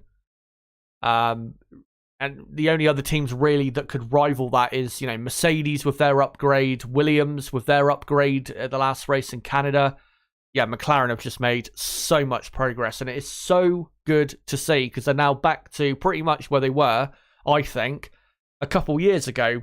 And again, they're not quite race win contenders. They're not going to be that good just yet. But yeah, I think they're definitely in a position now to fight with Aston Martin to a degree, Mercedes to a degree, and maybe even Ferrari to a degree, but just not necessarily both of the drivers at those certain teams, if that makes any sense. Fourth place, Nico Hülkenberg, brilliant from him in the Haas F1 car. And as well, he did that lap time, guys, because of the way the tyre rules work in in the sprint qualifying, where you can only use a certain amount of soft tyres. Nico Hülkenberg in Q3, or SQ3, whatever you want to call it, did that lap time on the medium compound. So, that is an absolute stunner of a time. Imagine if he had a fresh set of soft tyres, he probably could have gone onto the front row of the grid with Hülkenberg. And of course, he qualified yesterday, 8th, and that's where he'll be starting for the actual race tomorrow. So Hülkenberg, once again, like he has been really all season, on absolute fire right now. Carlos Sainz in 5th. I think he'll be disappointed, Carlos, with his qualifying effort, but he should be able to get past Hülkenberg and then probably get past Norris, but I'm not sure yet as to what the pace difference between those two will be like, because with this new upgraded McLaren, it's really unknown as to what their race pace will be like compared to Ferrari, Aston Martin, Mercedes, and even Red Bull. Obviously we'll find out in the sprint race in just under 2 hours from now. So yeah, we'll see what happens with that, but you'd think Sainz would most likely be finishing, say, 3rd, considering where he's starting. Charles Leclerc finished up in 6th. Disappointing qualifying for him in the end for the sprint. He will, though, as I said, start 9th because he impeded Oscar Piastri. So Fernando Alonso will start 6th with Stroll 7th, and then Ocon will be 8th, and then it'll be Leclerc 9th and Magnussen in P10. Magnussen actually having a good qualifying that, just didn't happen for him yesterday. Obviously, the qualifying session really he had to get right. He absolutely did not. Final things to say, though, about the top 10. I got to say, Aston Martin, they really are not quick this weekend. In the sprint qualifying, nearly, pretty much a quarter of a second slower than McLaren. In qualifying yesterday, Lando was about 2.5, 3 tenths of a second quicker again. They're just not that quick this weekend, Aston Martin. I didn't think this would be that strong of a race for them. I did say coming into the weekend that I thought in qualifying trim they would be the 4th best team, but I still predicted Alonso to be 5th on the grid. But, for tomorrow, they're 6th and 7th on the grid, with Stroll ahead of Alonso, and now 6th and 7th for the sprint, behind a McLaren and a Haas. They just don't seem to be that good this weekend. It's not necessarily alarming with them because, again, this really was always going to be one of their weakest tracks because it just doesn't suit their car characteristically. They don't have a car that is truly elite, say, in the high-speed corners, which obviously, are located a lot in the second half of the Red Bull Ring lap. But also when it comes to the straights, with them having a Mercedes power unit, they are still struggling in that area. So, yeah, this was never going to be a great track for them, but I didn't think it'd be this bad. Alpine, yeah, I think this weekend, and with McLaren improving with their new upgrade as well, it is only confirmed why Alpine looks so much worse now compared to a month ago in Monaco, where obviously they were on the podium. The reason they have fallen back quite a bit is because McLaren, Ferrari, Aston Martin, and Mercedes have brought massive upgrades in the last month that have pushed those teams clearly ahead of Alpine. And Alpine, I would say now, with McLaren's upgrade, I'd say Alpine are now probably the 6th best team in Formula One. Just amazing how quickly it turns around, because after Monaco and Spain, we thought maybe they were contenders to be maybe the 4th best team at times. But now, yeah, I'd say they're pretty clearly 6th best team now that McLaren have made their improvements as well. But at least Ocon is still starting in the top 10, I guess. That is,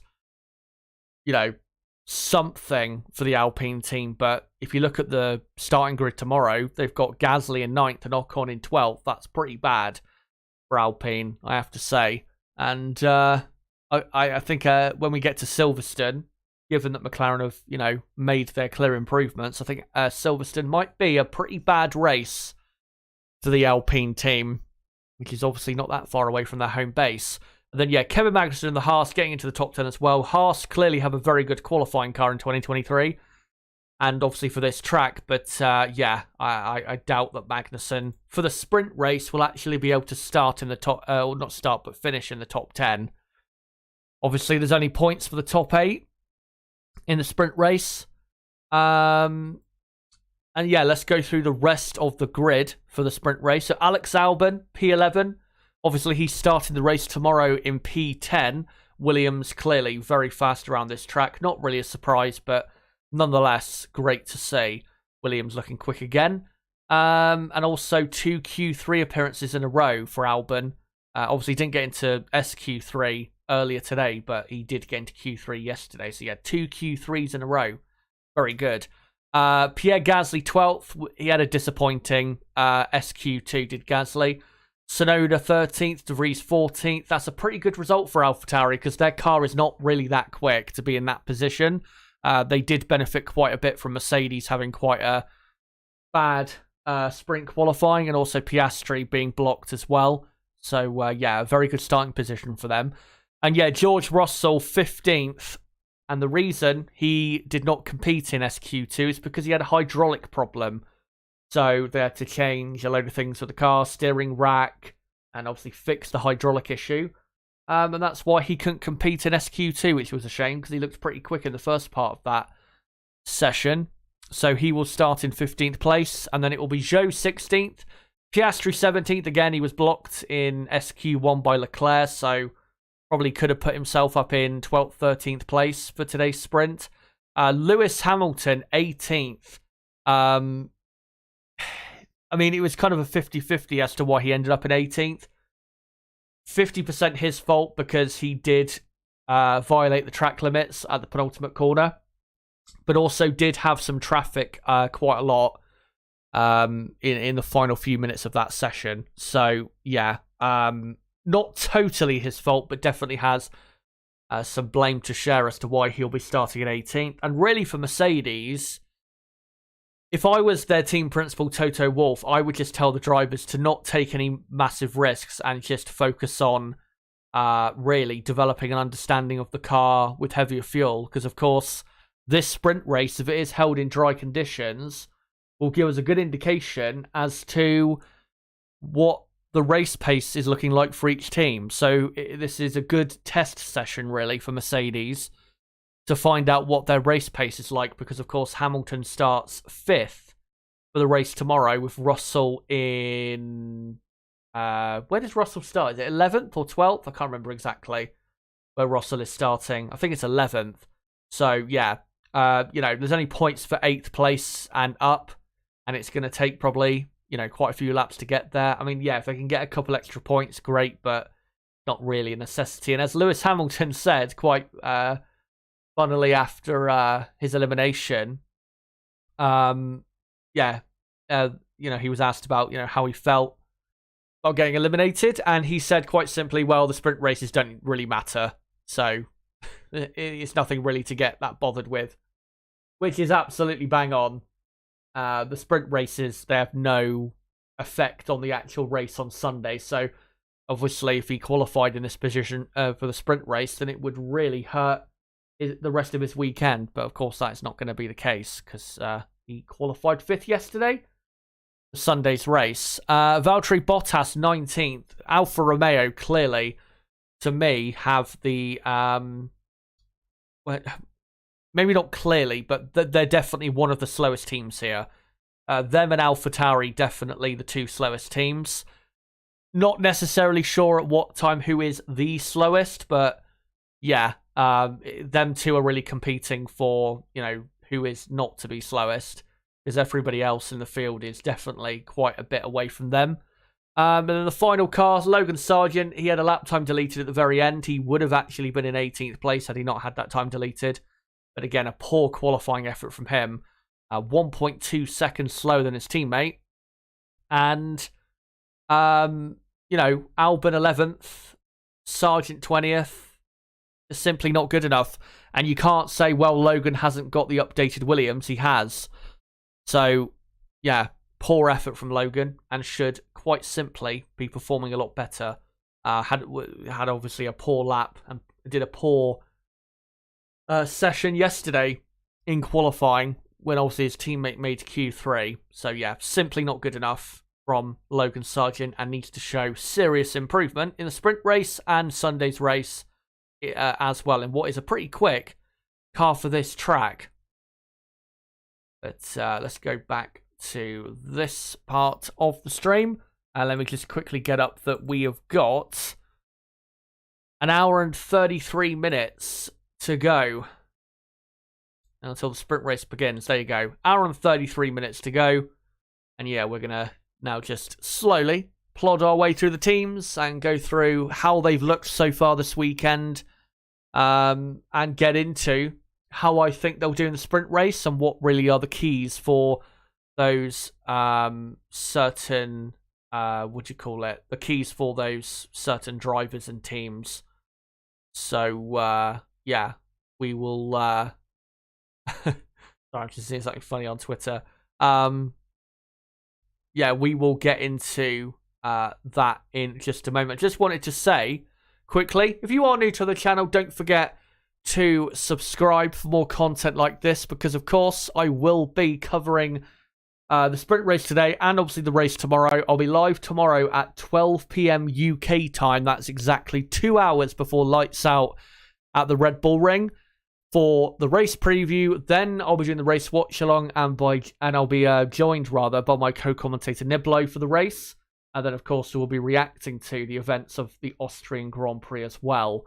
So make sure to join us for that. And as well, of course, we'll be covering in quite a lot of detail the British Grand Prix next weekend at Silverstone, which of course I'm looking forward to because that is one of the best racetracks in the world. So yeah, if you are new to the channel, don't forget to subscribe for more content like this. And as well, if you haven't hit the like button yet, make sure to do so. Currently on 29 likes. Let's try in the next half an hour to get up to, say, 40 plus likes if we can. Yeah, if you've not hit the like button yet, make sure to do so. Just trying to see quickly if there is any news I can bring you guys. And yeah, can't see anything other really than the Leclerc Leclerc penalty that he has been given. So yeah, no news to bring you guys at the minute. But I'll just quickly see if there's anything else, and I don't think I can see anything. No, there's nothing. I gotta say as well, with that the sad passing of of Delano Van Hoff or Van T Hoff. Yeah, with his passing earlier, I just seen a couple images from the actual race at Spa. Heavy rain at Spa. I have no idea why the people running that race thought it was a good idea to start that race or even continue it. Because yeah, I've seen just a couple images on Twitter from the race, and it was as bad as the 2021 F1 race at Spa, where, you know, it was just way too wet, obviously, for there to be a race. So I have no idea what's, what was going on with that. Anyway, let's move on from all of that and get into the teams themselves. So let's, let me actually just go on to this. I actually forgot to show these images instead of just a Williams on screen. But yeah, now I've got these images on screen, rather, just a slideshow of all the different cars. But let's get into now the teams respectively. We'll start with Red Bull Racing. Yeah, front row lockout for the sprint race, and there's not really much to say about Red Bull. They're going to win the sprint race. That is pretty clear to see. Max Verstappen has no real contenders around him. The only contender really that could win, well, not could win, but is good enough as a driver really to fight with him, is Lando Norris, I reckon. But Norris is not in a car that can possibly compete with him. Other the next car back from that who could, or driver back from that who could compete with him as a driver, Fernando Alonso, but he's too far back in 6th place. So, yeah, Max Verstappen obviously is ruling this track. He is quite clearly the king of this track right now, despite, obviously, like I said earlier with Lando Norris, him having just an incredible speed here. Max has been so successful here in the last few years, so clearly he is the king of the Red Bull Ring, and he will win the sprint race today and further extend his championship lead. Sergio Perez, yeah, I just hope he finishes on the podium so I can see him start to move back on up in a positive way, because he has been absolutely terrible in the last few races. And, you know, I do have a soft spot for Perez, as you guys know. I've always liked him. I've always thought he was underrated earlier in his career, and he definitely deserves to be at Red Bull because of what he's done in the past. But if he wants to keep that seat, he needs to get back on it, and this is a good chance for him to show that he is still good enough. So, yeah, hopefully he can at least secure the podium. But really, it should be a Red Bull 1-2. There's nobody near him on the grid that really could seriously challenge them, I don't think. Ferrari are most likely going to be the second closest team to them, but they're too far back in 5th and 9th on the grid. So yeah, Red Bull will finish up with a 1-2 pretty easily. Talking off Ferrari, let's go on to them now. Charles Leclerc, yeah, 3-place penalty, so drops from 6th down to 9th.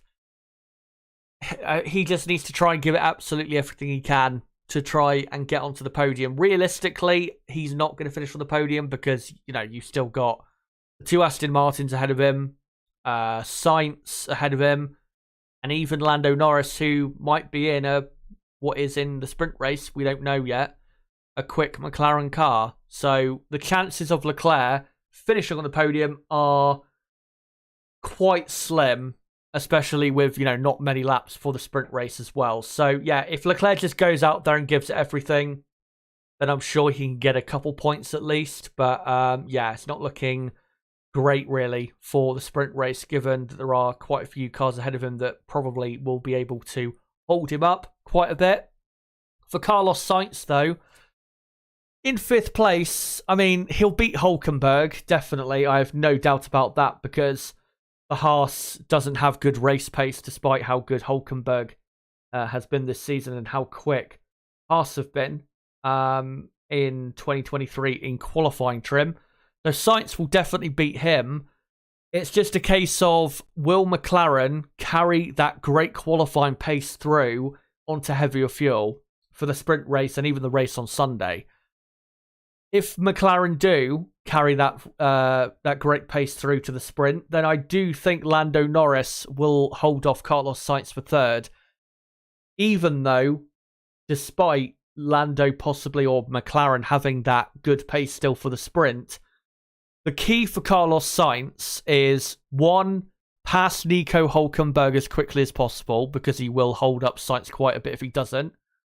And then just make sure he gets within a second of Lando Norris as soon as possible, so he has DRS activation on Lando. Because even if the McLaren is less draggier now with this new upgrade, they are still powered by Mercedes, and the Mercedes power unit is the weakest of the 4 power units on the grid as of right now. So, yeah, if you can just make sure he has DRS enabled for him, obviously with 3 DRS zones, he should be able to make good progress on Lando and at least have a go at Lando, even if the McLaren does prove to be quite quick in race trim. So, yeah, my prediction, I'm going to go Carlos Sainz in 3rd, ahead of Lando Norris in 4th. But it will be close. I don't think Sainz is just going to blast past him and easily finish in 3rd place because, again, we don't know for sure whether McLaren will have good race pace or not. It's kind of up in the air at the moment. But, I mean, 3rd and 7th or 3rd and 6th, I think realistically, is the best Ferrari can get. And if they were to get that, then, I mean, that'd be what? Like 9 points, 8, 9 points, something like that. I mean, that'd be a good points haul for them. They would outscore Aston Martin and they would outscore Mercedes quite a bit as well and would gain, some points on them in the battle for 2nd in the championship. Remember, Ferrari only 45 points behind Mercedes in 2nd. So if they can score 9 or 10 points, that would be a real big helping for them. And then if they can have a double podium tomorrow, obviously they're starting 2nd and 3rd on the grid tomorrow, then yeah, would be a massive weekend for the Ferrari team. And we'll see whether they can have that massive weekend. Next team, Mercedes-Benz. As I said, 15th and 18th. Really, they just need to conduct this as a test session because even if they give it absolutely everything they've got, they're only going to get maybe a point or 2 out of the sprint itself. So there's no point taking wild risks and ending up with, a severely damaged car that you have to rebuild overnight for the mechanics. To get it ready for the race, there's just no point taking, that risk. So, yeah, as long as they just, if they're going to overtake, fine. But as long as they don't take massive risks and they showed that they've clearly got a very good race pace and a race car for Sunday, that's really all that matters for Mercedes. They're not really in desperate need of a massive result in this sprint race because they are still 13 points clear of Aston Martin in the championship, and Aston Martin 6th and 7th on the grid for the sprint. Even if Aston Martin have a decent day, they're not going to obviously outscore them to the point of getting ahead of them or getting right up behind them. So, yeah, Mercedes just need to focus on, what's important in view to Sunday, where they should have a pretty decent result out of Sunday's Grand Prix. Because, I mean, they do have a car in the top 5 on the grid for Sunday's Grand Prix. And despite this man on screen, George Russell, starting 11th, I'm sure he will make progress from that position in tomorrow's race as well. But, yeah, even if they, do give it hell for leather or go hell for leather, I don't see them really doing anything in this sprint because they're starting too far back. Aston Martin, 6th and 7th for the sprint grid. Really the best they could have done. Like I said earlier, Aston Martin are just not that quick this weekend. By the way, I've just seen an update from Chris Medland, who obviously is a F1 journalist, very good at reporting news. He just tweeted that rain is back just under 90 minutes before the pit lane closes ahead of the sprint. Predicted to last for another 20 minutes, so would leave about an hour for it to dry out a little. So the rubber laid down by the F2 cars is now being washed away. So it will be a green track for the sprint race, which could make it a bit more exciting than it normally is. Sorry. Looking at the weather forecast at the minute for Spielberg, where the track is, this rain shower going on at the minute looks like it's probably the last rain shower to hit the area for the entire day. After this rain shower goes, looks like it's going to be dry for the rest of the day, as the chance of rain severely drops for the rest of the day after this rain finishes. And by the way, for tomorrow, at the minute, the chance of rain for tomorrow is about 40% and has actually dropped about 10-20% since, I think, yesterday. So, looks like it's probably going to be a dry race tomorrow. But, yeah. Aston Martin, yeah, they just don't have a quick car for this track. They don't have the good enough balance or the right amount of balance between good straight line speed and good aerodynamic grip in the high-speed corners, because their car isn't that amazing in high-speed corners. Their car is best in the slower speed corners, and especially under braking. They're phenomenal under braking for Aston Martin. That's why in Canada, Alonso was so quick in those slow speed corners. And also in Monaco, that's why Alonso and Aston Martin were so quick. And yeah, obviously, you know, compared to Ferrari might not have more grip than them, but I've got a lot more straight line speed than them, which matters more around a track like this.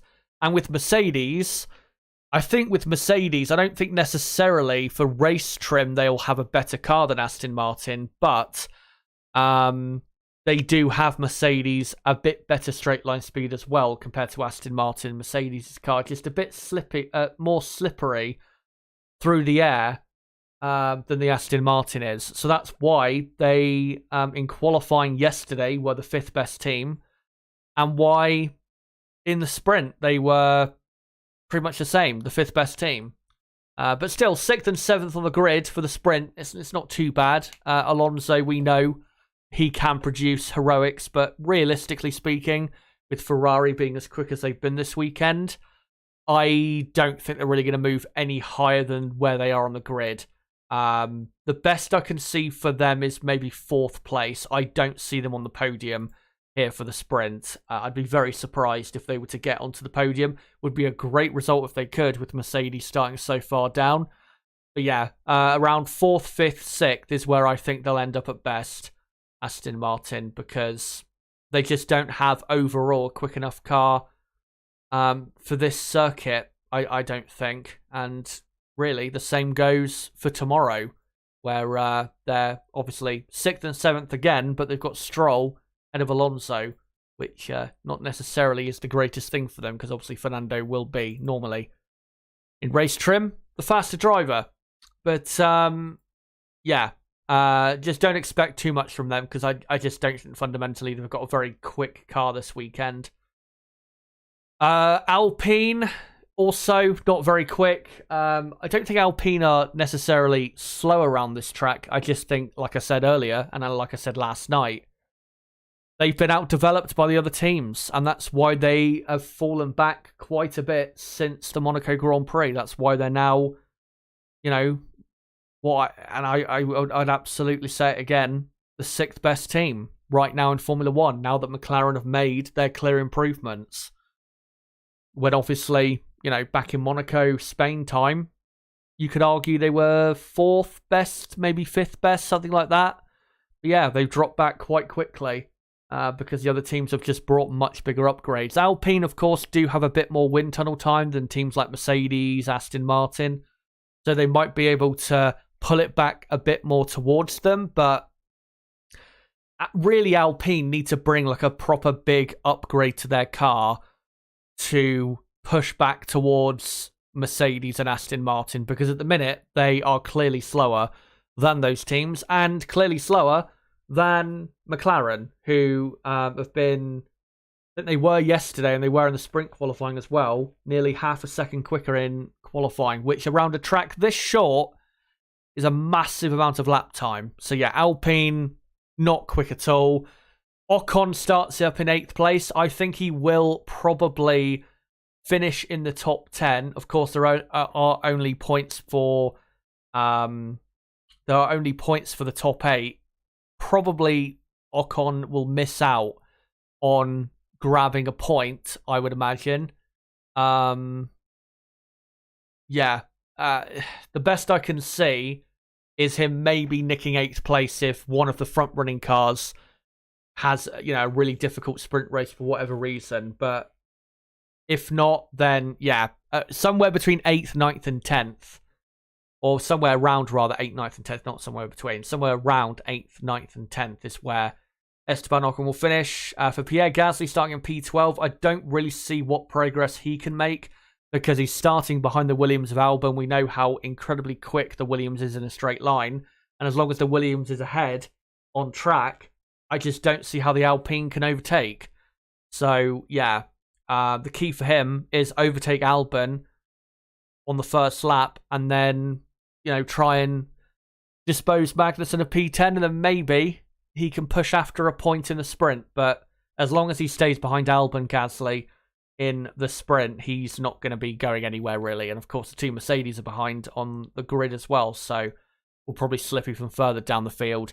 So Alpine not looking very good at all. And have slipped back quite a bit at this point of 2023. McLaren, though, not quite the case. They have gone the really complete other direction. They have made massive improvements to their car, which has really helped Lando Norris be up consistently from qualifying yesterday and in the sprint qualifying earlier today in the top 5 on the grid. So, just absolutely phenomenal from McLaren. Really, really encouraging to see. And they still have big upgrades coming, by the way. At the Hungarian Grand Prix, we believe they've got front suspension upgrade and a couple other parts as well. So the upgrades keep on coming for the McLaren team, and hopefully will make them even quicker than they have clearly got to at the minute. McLaren, you may say, because Lando is so quick here at the Red Bull Ring, that he's making that car look a bit better than it is. I think that's true to a certain extent, but I don't think that McLaren would be, if Lando wasn't in that car, I don't think McLaren would be in this updated car, outside the top 10 or anything. I think they would still be in the top, say, 7 on the grid, top 7 or 8, maybe top 8 on the grid. They've clearly improved their car by a few tenths of a second. There is zero doubt about that. And I would say, genuinely, at the minute, McLaren have, at worst, the 5th best car in Formula 1.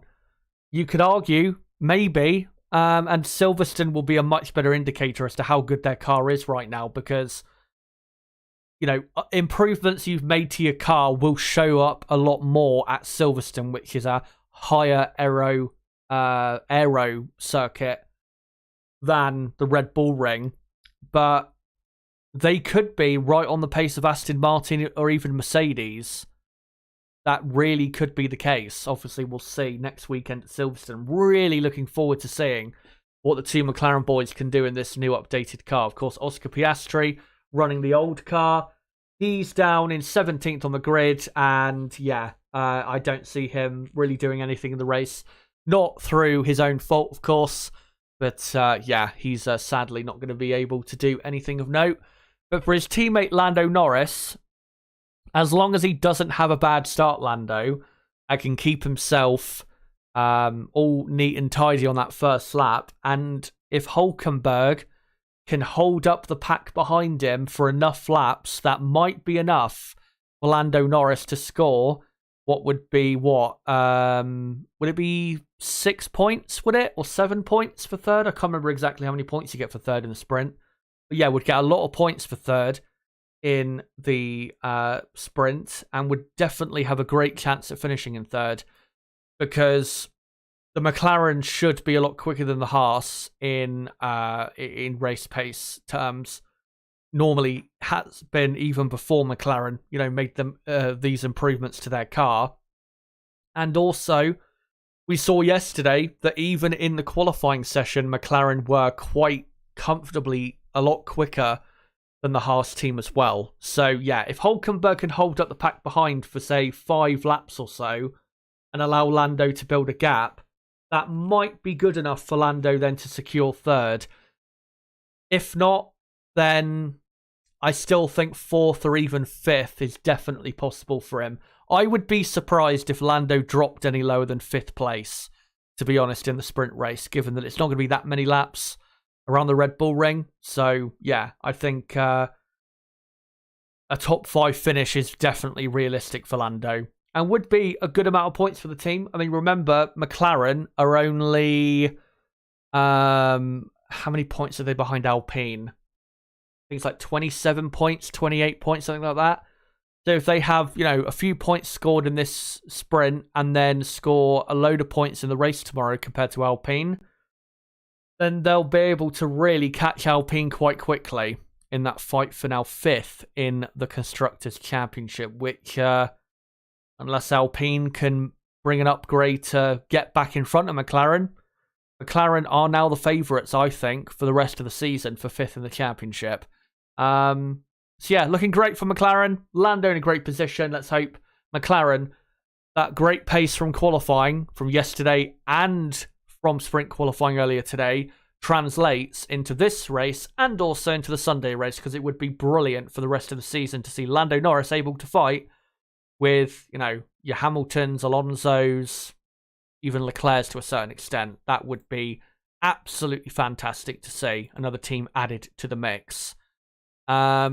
Right, so we're going to fly through the rest of the teams, and then we'll get to your comments, guys, in the chat. So make sure to keep them coming. And as well, if you've got any F1-related questions you want to ask me for the next hour or so, post them in the chat right now, and I will get to them before the sprint race begins in just over an hour's time.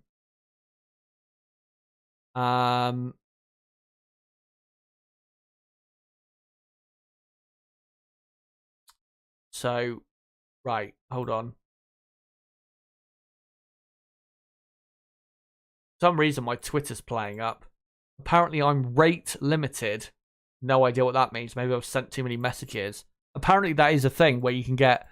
you're not allowed to send messages for, like, so many hours, because if you send, so many, it, like, prevents you from sending any more. I didn't know that was a thing. Anyway. I was just trying to check to see if there was any update on the weather or anything else, but I can't see anything at the minute. So yeah, we'll just move on. Alfa Romeo, yeah, were terrible in the sprint qualifying. They are one of the slowest teams this weekend with AlphaTauri. There's not much really to say about them. I will say that Zhou, definitely is not having a poor weekend because, of course, was knocked out in Q1 yesterday. And I did think maybe he should have done a bit more with what he had in qualifying. But when you consider that Valtteri Bottas was only 14th, I don't think Zhou really could have done any better than what he did yesterday. yesterday. And, of course, in sprint qualifying, earlier today, he out-qualified Valtteri Bottas by 3 positions. So, Zhou's having a good weekend. Bottas, not quite. Would have expected a bit of a stronger weekend, to be honest, from Valtteri. But, yeah, for this circuit, Alfa Romeo are just not... Alfa Romeo are just not that quick for this circuit, which I still don't get with Alfa Romeo, because... And we've seen this before this season with the speed trap data. They've got a Ferrari power unit. The Ferrari power unit is undoubtedly the most, or the strongest in the field. The reason the Red Bull car is so quick in a straight line is because of its aerodynamic design, not because of its power unit. The Ferrari and Haas teams are always very good at power circuits or high-speed circuits. Alfa Romeo, though, for some reason are not. I think that is probably their biggest issue with this car, is they just have too much drag on this car, because at more of the aero-heavy circuits, they've looked a lot better. Obviously, in Spain, they finished in 9th. Canada, even though that is really a power track, they did have... did they have a decent qualifying? I can't remember exactly if they did have a decent qualifying in Canada. But Canada is not, as much of a power circuit as this one is. But yeah, they just don't seem to be able to deliver that speed and clearly good performance that does actually come from the Ferrari power unit, and I do think they've got it wrong with the design of this car and do just have too much drag on this car. Of course, ex-McLaren designer James Key will be, I think, joining the team in September, because, of course, next year they become Sauber, and then in 2026 they'll become Audi. Let me just check to see if that is indeed true. Yeah, he starts. I'm pretty sure he starts. Yeah, September 1st. So maybe he can improve on that. Saying that, he did design the McLaren car. What do you call it? He did design the McLaren car for 2022 and initially for this year as well. That had horrendous drag, so maybe it won't get better. We'll have to see. But that does seem to be an issue for them, is they just don't get the best out of the performance of their engine for whatever reason that is, causing that to happen. Next up, the Haas F1 team. Brilliant pace from them this weekend. Nico Hülkenberg once again on fire. Good to see Kevin Magnussen as well into the top 10. Really doing what he should have been doing in qualifying yesterday. Magnussen will actually start 19th for the race tomorrow. Horrendous qualifying he had. He did complain, Magnussen, of being blocked, but he wasn't really blocked. There was one case where Max Verstappen yesterday was actually summoned to the stewards for a possible impeding case against Kevin Magnussen. And when the video came out of the actual incident, it was such a minor thing. Literally, Max was just parked on the race, or not literally parked, but going very slowly on the exit of turn 1 on the racing line. Magnussen, all he had to do was drive around him, and that's what he did. But for some reason, they put it up for investigation. I have no idea what the stewards were thinking, even bothering to investigate it. There's literally nothing wrong with it. If they had given Max Verstappen a penalty for that, they would literally have to give a penalty from now on for every single time a driver was, a second or so ahead of another driver on a fast lap. That's literally how bad it would have been. If they'd given Verstappen a penalty, was ridiculous, really, like I said, that it even went up for investigation. But, Haas have a very good pace in qualifying trim. I still have my doubts, though, when it comes to race trim, because, we saw in Canada, Hülkenberg started 5th and just fell down the field so quickly on heavier fuel. Couldn't look after the tyres, the Haas car, well enough to keep him really in a good position, and that's why Hülkenberg ended up finishing quite low down, and obviously Magnussen had a terrible race as well. So, yeah, I just don't think Hülkenberg realistically will finish in the top 8 to score any points in the sprint. Would be great for Haas if they could score at least 1 point, because they are only 1 point behind Alfa Romeo in the Constructors' Championship. So, would be great if they can get just anything from this sprint. But realistically, despite Hülkenberg starting in 4th, I don't see them scoring any points in the sprint race today, but I really hope I am proved wrong, because it would be great to see them scoring something, as Haas definitely have a better car than Alfa Romeo and have performed better this season than the Alfa Romeo team without a doubt. And we'll see how they get on. Hopefully, prove me wrong. AlphaTauri, 13th and 14th is a great starting position for them, considering their car is arguably the slowest car this weekend. I don't see them doing anything in the sprint. Obviously, got the two Mercedes starting behind them. The two Mercedes cars will probably beat them here in the sprint. Maybe even Piastri behind in the old, unupdated McLaren. We'll see whether he can or not, Oscar. But yeah, AlphaTauri have absolutely no chance of finishing in the top 10 of the sprint. I just don't think they've got anywhere near good enough a car to be able to do that. So yeah, they'll probably finish around 15th, something like that. And finally for Williams, Alex Albon starting P11. Williams have a very fast car this weekend. And in dry qualifying conditions, as we saw yesterday, Williams had probably the 7th best car, say, or not the 7th best, probably the 8th best car overall. But they were very much on the pace of teams like Alpine, Haas to a certain degree. I know Haas were quicker and Alpine were quicker in qualifying, but they were not really Williams through qualifying that much slower than those two teams. So they're pretty much around about on their pace, are the Williams team. If we get a couple of big names, dropping down the order, retiring from the race even, because of incidents or whatever that happens in the sprint, then maybe Albon, if he gets a good start to the race as well, maybe he can nick a point. That would be very good for Williams. Of course, they are only a point behind Haas in the championship and 2 points behind Alfa Romeo. Williams are tantalizingly close when it comes to fighting for 7th in the championship. So yeah, we'll see whether that can materialize for Williams. Would be great to see them getting some sort of point out of the sprint itself. Realistically, though, I think they'll just miss out. I think they will beat Magnussen with Albon Williams. But realistically, I don't think he'll get close enough to beat Esteban Ocon. And I don't think Hülkenberg in the Haas, who starts 4th, will drop back through the field quick enough for Albon to beat him. So he'll kind of get close, will Albon, for finishing in the top 8, but just not close enough for it to be properly realistic. So yeah, we'll see what happens with that. Logan Sargent, again, he's having a terrible weekend, needs to step up because there's no excuses now. He's raced here before plenty of times.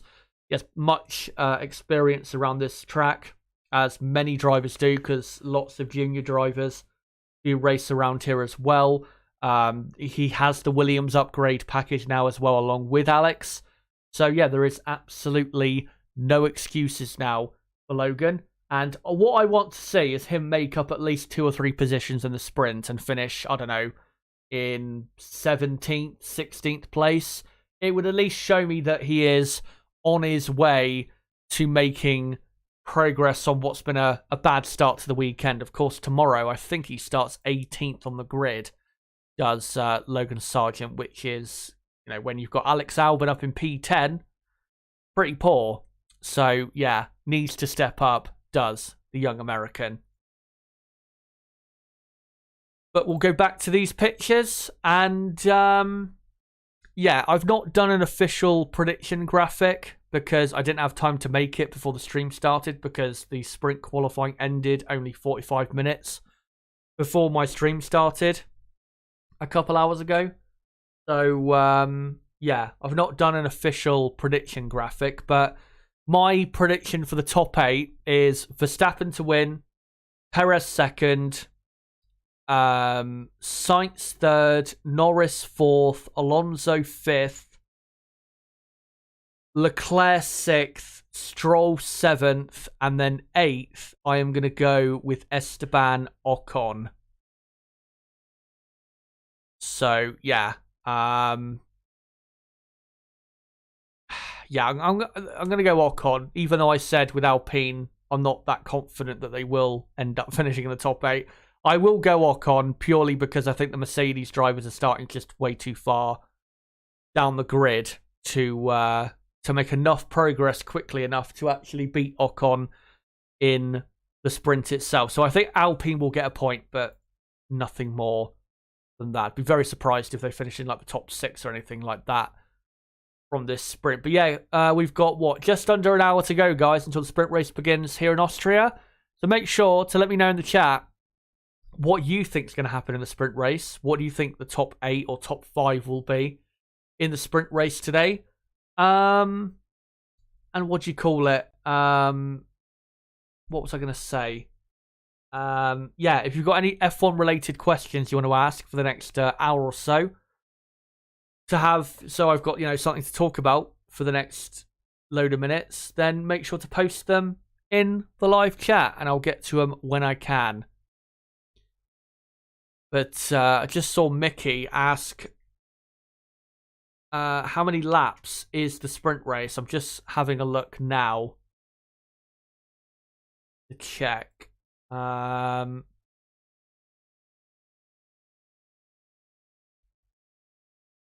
24 laps. So, yeah, it's probably, if there's no safety car, it's going to be like a 25-minute race. As well, actually, there is something we can talk about. Another piece, unfortunately, of sad news as... Oh, great. So, Twitter has gone down. That is fantastic. Oh, no, now it's come back. So, Twitter's having quite a moment at the minute. Right, so what was I going to find? Yeah, I was just going to find this tweet announcing this sad piece of news that came out yesterday. I want to get into, unless it's not going to show me. Please show me. Oh, for God's sake, Twitter's just playing up today.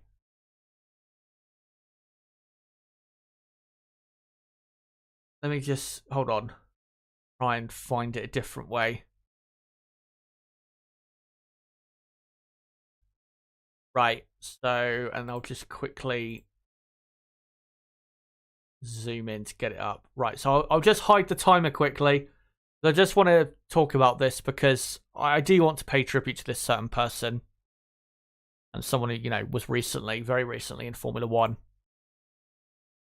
So this news came out yesterday that Aston Martin announced. This was after qualifying. They said, "Today we sadly learnt of the passing of our friend and former colleague Bob Fernley. The thoughts of all of us are with his family and friends at this time." And obviously I completely echo that, and I'm sure you guys do as well. You may remember this face. He was one of the top guys at Force India when they were at their absolute peak about 7 or 8 years ago. Really shocking news because I remember seeing him. I think he went to work for the McLaren IndyCar project in 2019. That where McLaren tried to help Fernando Alonso qualify for the Indy 500, ended up not going so well. But yeah, obviously in those Force India days, him and Otmar Safnauer were, you know, leading that team forward, getting so much out of that team with such little budget. Remember, of course, 2016 and 2017, in those 2 seasons, they were 4th in the championship. You know, outperforming teams like McLaren, despite having nowhere near the budget McLaren had. And at times, you know, finishing on the podium, even mixing it with your Ferraris, Red Bulls, and even in 2017, Mercedes teams, who again had way more resources and money at their disposal. Of course, the Force India days came to an end midway through 2018, and Bob, I think, moved on from then. But yeah, I just want to pay tribute to him because he was definitely a big, you know, member of that team. Of course, Aston Martin, as they are now, used to be the Force India team, and of course, there's many people at Aston Martin who, you know, remember him fondly, and I'm sure miss him a lot now. Yeah, rest in peace to Bob Fernley. Just an amazing figure for this team in the past. And really, given the troubles Force India ran into financially, he was a big help towards Force India continuing to exist long enough for Lawrence Stroll to take over the team.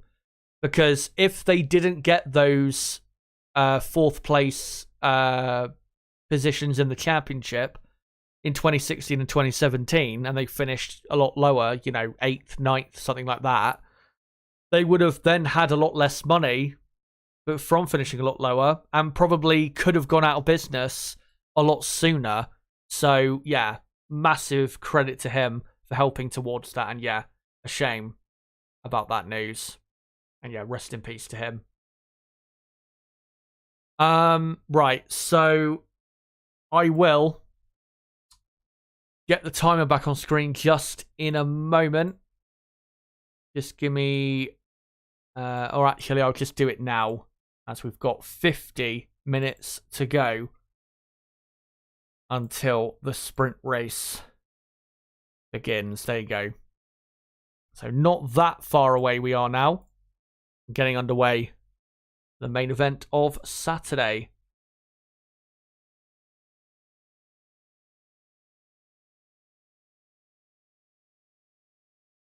And I'll just look to see if there's any news on Twitter I can find. If Twitter will actually cooperate.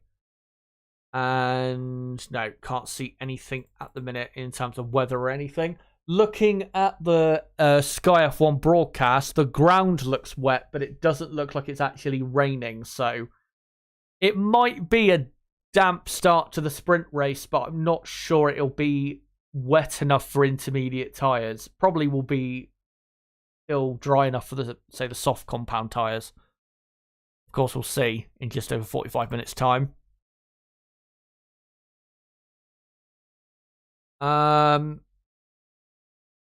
Right, so let's get on to your comments in the chat. So, if you haven't posted a comment yet, make sure to do so. And if you want to ask me any F1 related questions, then make sure to post it in the next 45 minutes so I can give it a read out.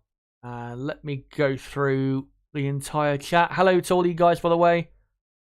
Great to see you all. Prank says, I think they need a no-go light at Eau Rouge so the drivers can slow down before the turn. Yeah, I think that may be something they could do. Like, they could have like a light stationed at a place where,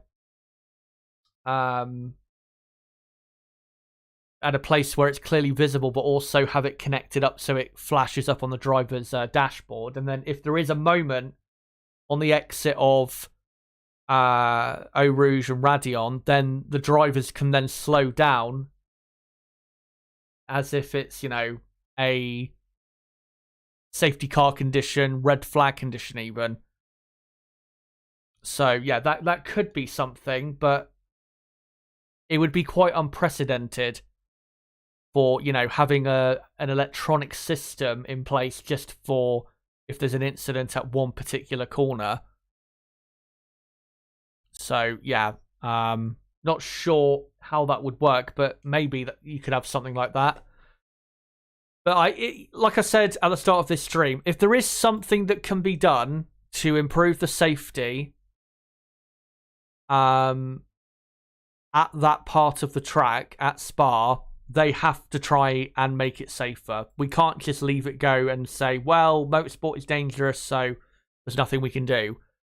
If there is a way of making it safer, they've got to make it safer, because we can't just have people, once every 3-4 years having serious injuries or dying because of that part of the track being the way it is.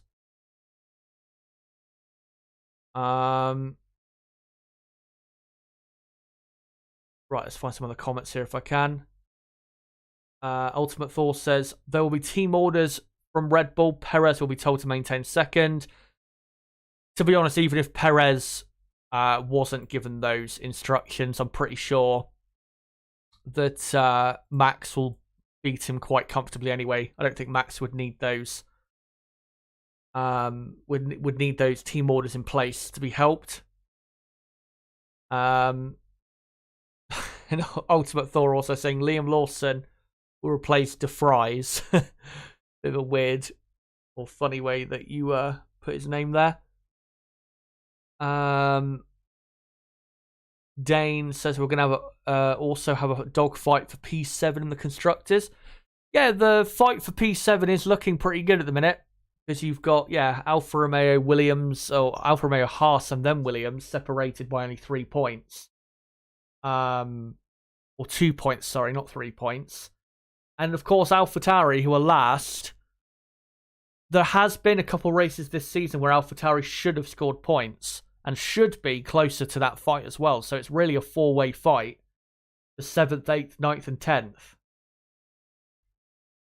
At the minute, I would say probably Williams and Haas are the favourites to finish 7th, because Alfa Romeo fundamentally just don't have a good car for this season, and also have the smallest, or one of the smallest budgets in the entire field, and they can't really upgrade this car massively. So, yeah, I don't see Alfa Romeo holding on to P7. I'd be very surprised if they were able to do that. Alpha Tauri fundamentally have a bad car, and I think it's going to take something quite special for them to finish 7th in the championship, which obviously would be 2 positions higher than they were last year with a better driver lineup, which is what they had last year, of course, with Gasly and Tsunoda, as opposed to Tsunoda and De Vries. Let me just mute my microphone a minute to clear my throat.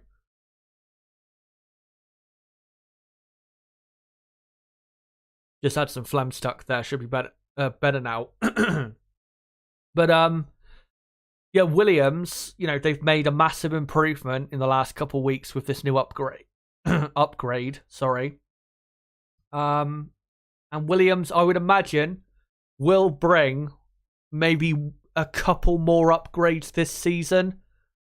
Probably another one at the British Grand Prix, and then another one after that, probably after the summer break, just a minor one.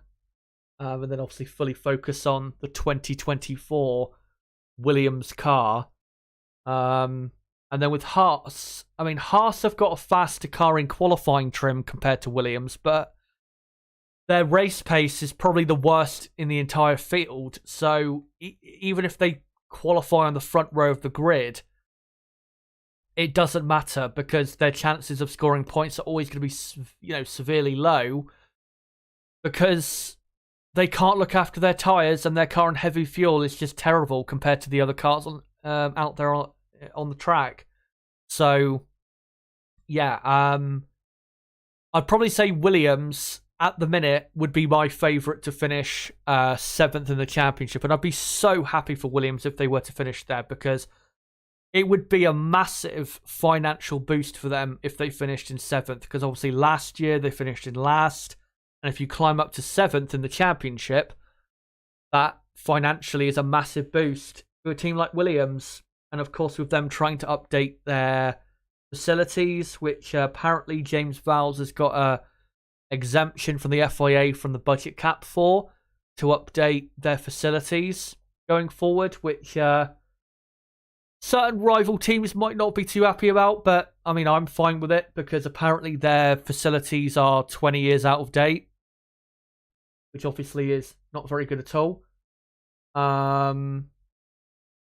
So yeah, I think Williams are the favourites for 7th in the championship. Let me just quickly have a drink. That makes my throat any better. Yeah, for some reason at the minute, Twitter is having a Western supermare, as I like to say.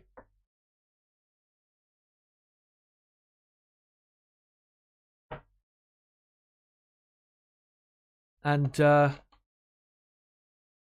I'll try in probably about 10 minutes time if I can, and see if Twitter has not resolved itself but fixed itself, because I do want to tweet the link of the stream back out in about 10 minutes time, so we'll see whether it's good enough or not. But let's see what you guys are having to say.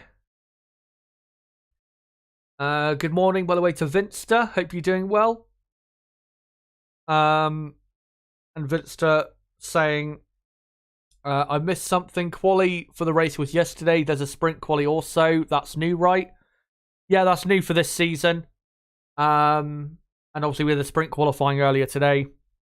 And obviously the sprint race today has no effect on the race tomorrow in terms of the starting grid. What happens in the sprint race today is limited to today. The grid already has been decided for Sunday, and it's pretty good grid, very mixed up. Should be a fun Grand Prix to a certain extent. Dane says, Chaz, I think the problem with Bottas, especially in his recent career and his Mercedes stint, is that he can't handle the criticism. That is the problem with Sargent as well. He didn't have the support. Well, I think with Bottas, maybe to a degree, you are right. Sometimes he needs some extra special support behind him so he can feel like he can really perform. Some people just need that arm around the shoulder type of treatment. Maybe Logan needs that as well, but at the end of the day, sports, not even Formula One, sports is a results business, and if he doesn't put in the results, he will be gone very quickly from Formula One. Vinster says, weird. So, not the sprint means nothing. Doesn't have any effect on the race at all, except for damaged cars not making it to race day. Possibly, yeah. And yeah, that's why. Another reason why I hate the sprints. But of course, I will be covering it today. And I will try to enjoy the sprint race today as much as I can. But I am not going to sit here and pretend like I love sprint races, because I really don't. I would have zero problem with them getting rid of them if they ever did.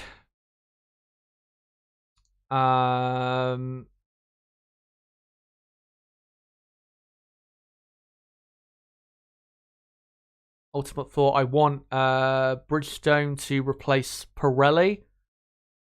Well, apparently they have put in a tender, the Japanese tyre company, they have put in a tender to replace Pirelli, possibly, for 2025 onwards. Pirelli are still keen to continue, but we'll see what comes of that. Maybe they'll have 2 tyre manufacturers, or just one still.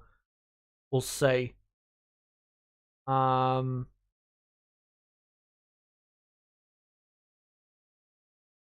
some other comments here if I can. Ewok asks, when will Verstappen start to be punished for his impetuous and aggressive on-track behaviour to other drivers? It's a joke and getting worse. To be honest, you need to come up with examples of, where he's not been punished properly. That, he should have been punished, obviously, a lot more. Looking at this season, I can't think of anything he's done wrong in terms of, pushing people off track or anything like that. Obviously, there was a couple years ago in Brazil where he pushed Hamilton quite clearly off the track and somehow didn't even get a penalty for it, which is still one of the most baffling decisions in Formula One history, because he didn't even try to make the corner, did Verstappen, but just pushed Hamilton off anyway. Yeah. As of late, I can't think really of an instance where he has been overly aggressive and pushed someone off and has not got punished for it. I can't remember the last time there was a clear case of that, really, in since the start of 2022. So, yeah. Not sure really how to answer that one.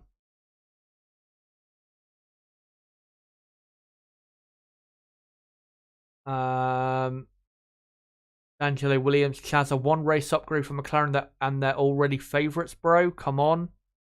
When did I say they were favourites? Yeah, please tell me when I said they were favourites. I've never said they were favourites. Unless you mean that, unless you're talking about favourites for finishing ahead of Alpine in the championship. I still absolutely think that. But yeah, the way your comment was worded, it didn't clearly allude to what I was actually saying at that time. So if that's what you were commenting in reference to, then yeah, I absolutely do believe that with this massive upgrade, which has clearly improved their car around a track that isn't a high aero circuit, and the improvements they've made are aerodynamic, I think, yeah, absolutely, they've got now a better car, that's clear to see, and are, at the minute, favourites to beat Alpine in the championship. They're not that far behind them. They're only, 27, 28 points behind them, I think. And, if their car has improved that much to where they can start consistently scoring points with both cars, I don't see how they can't catch them, in the next few races. I think they absolutely can. We'll see with Alpine what they can do. Because, if they bring a big upgrade in the next couple races, or even the next race at Silverstone, which of course is close to home, if they bring Alpine a big upgrade there that improves their the speed of their car by a few tenths of a second, then I would change my mind. But as of now, absolutely, McLaren are better than Alpine. There is zero doubt about that. Their car is undoubtedly quicker as of now.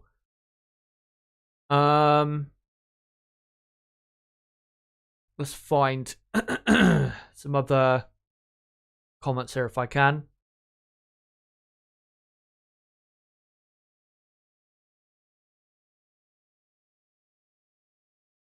Brabamos, good to see you, mate. Says, I think Aston will drop back a bit next year. That team has a habit of having a strong year every few years. I see what you mean, but I think with this team, with where they are at now, I think it's different, because in the past, when they were Racing Point or Force India, they didn't have the money or resources to keep that level of performance going. When now, with all the resources they've got, new facilities, loads of money, I'm pretty sure they'll be able to keep it going. I'm not saying they'll, be winning the championship next year or the year after or anything like that, but I'm pretty confident that Aston Martin will still be in this type of position, next year and the year after as well. Right, I need to have another drink and mute myself because my throat is giving out quite severely again, so just hold on a second.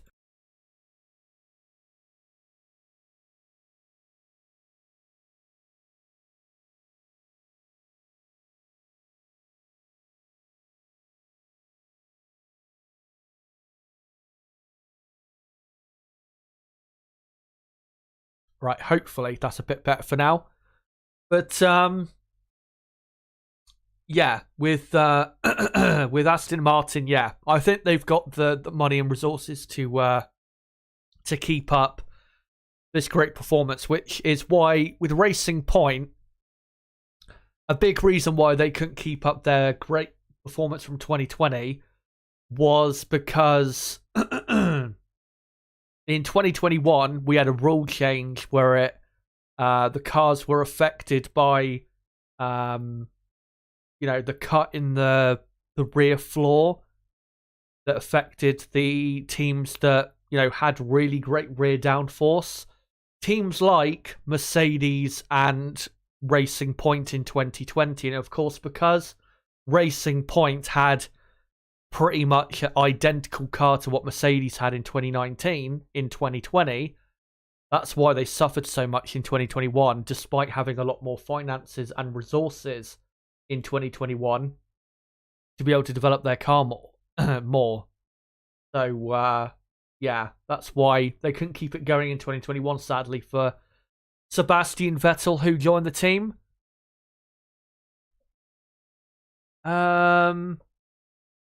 Right, let's look through some other comments. Frank says Ferrari is just empty promises. In terms of, because I just saw Ultimate Thor's comments saying Alonso deserves a good car with the rotten McLaren he had in the Ferrari promise. Yeah, Ferrari, a lot of the times they are empty promises, but I do get the feeling that, and I know, sprint qualifying for them wasn't very good. I'm not going to sit here and, pretend as though they had a great session earlier today, but what do you call it? As at the minute, we're just looking at the fans in the grandstand getting ready for the start of the sprint race. Of course, the sprint race still quite a few minutes away. Let me just check that the sprint race does start in half an hour. Because with the way they're showing the track, it's giving me the feeling as though it starts like in a minute. Right, yeah, it does start in half an hour. I don't know why they're like showing the drivers and the crowd as though the race starts in half an hour, in a minute, never mind half an hour. So I don't understand why they're like giving off that impression with the way they're shooting the cars. The pit lane though is now closed. Saying that, Lance Stroll's car, if this is a live shot, is still in the garage. So I don't think Stroll is going to be starting the sprint race from P7. Let me just see if Twitter is now working. No, it's not. It keeps saying rate limit exceeded for everyone on Twitter. That's why Twitter, annoyingly, won't work. So, right. So, I'll post the link of the stream out one more time. And if Twitter does fix itself in the next few minutes, then hopefully my tweet gets out there. So, as the cars come out of the pit lane now, they're just showing it on the screen. So, yeah, I think the pit lane is after one. Give it another 5 minutes or so, and then the pit lane will be officially closed. Come join us here to watch along the F1 sprint race in Austria. And I will just quickly post it on Twitter, and then if anyone sees it or not, then great. But yeah, Twitter looks like it's fucking up for everyone. Come join us here to watch along the hashtag F1 sprint, the Austrian GP. And yeah, let's hope that Twitter fixes itself, because normally it's a good way for me to to keep you guys updated on news and all of that. But obviously when it's not working, then it's hard to really know information wise what is going on. As the Red Bull there of Sergio Perez is about to come out of his garage on intermediate tires. So they are just going to test to see, as there are some, there is now rain falling, I think, some spots of rain. And because it had rained half an hour or so ago, that they're just going to test to see whether the track is wet enough for inters. We'll see. Right. Let's get through some more comments from you guys before we get into the sprint race. D'Angelo Williams says favourites for 5th place is what I meant. I think it's too early for that prediction. Apologies for not clarifying. No problem. I mean, if you think it's too early to for that prediction, I completely understand you coming from that point of view. I completely understand that. I am being very ambitious after just not even one race weekend of this upgrade, but from what I've seen, I do believe they are now, at this moment, until Alpine bring an upgrade of their own that can swing it back in their favour. Not favour. I do believe that that they are the favourites.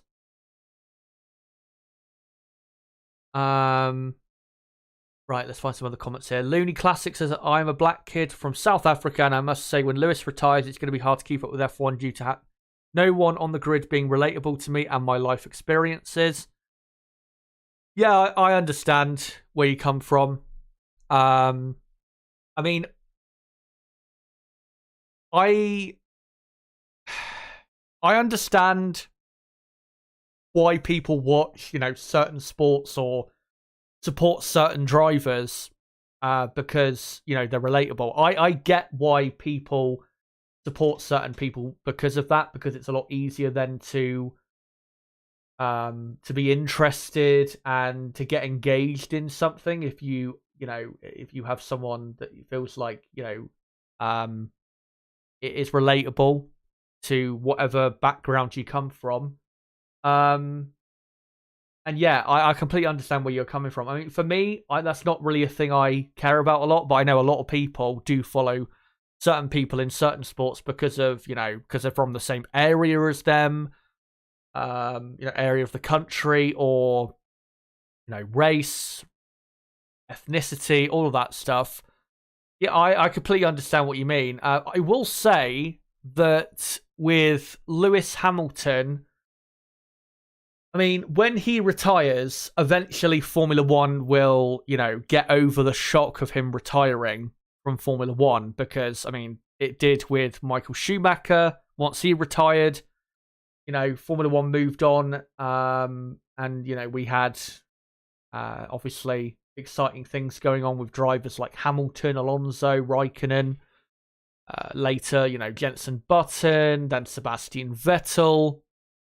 So, F1 did recover from Michael Schumacher for a couple years, retiring or, leaving Formula One. I think with Lewis Hamilton, though, it will be a bigger shock. And the reason is because from a human point of view or a social perspective, he is so massive to so many people and means so much to so many people. And from a social perspective or a off-the-grid perspective, compared to Michael Schumacher, means a lot more to people than Michael did. Obviously, Michael meant a lot to people in Germany, but it was really for his on-track stuff. With Lewis, it's, a lot of his on-track stuff, but also because of what he represents, the barriers he's, broken down for certain people. So when he does leave Formula One, there is going to be quite a void left by him going, not just on the grid, but even in the F1 community as well. So yeah, I completely get where you're coming from. But from what he's been saying, he wants to continue for another 5 years or so. So yeah. Let's hope he does continue. I mean, my prediction is still that I'm still sticking with it, that I think he will retire at the end of this season. I'm still going to stick with it because, until he signs that contract, I'm not going to change my prediction, because I haven't seen enough information out there to suggest that he will definitely continue past this season. But I have to say, I don't hope Hamilton retires. I want Hamilton to do what Alonso's doing, just race on for as long as possible. Formula One is a better place with Lewis Hamilton in it, and Alonso in it, and if he ever comes back, maybe in 2026, Sebastian Vettel in it as well. That's what we want. I know there's been a discussion in the past of, drivers still racing in Formula One in their late 30s, even early 40s. Obviously, we had Kimi Raikkonen a couple years ago, who was like 40 years old or something, still racing in Formula One.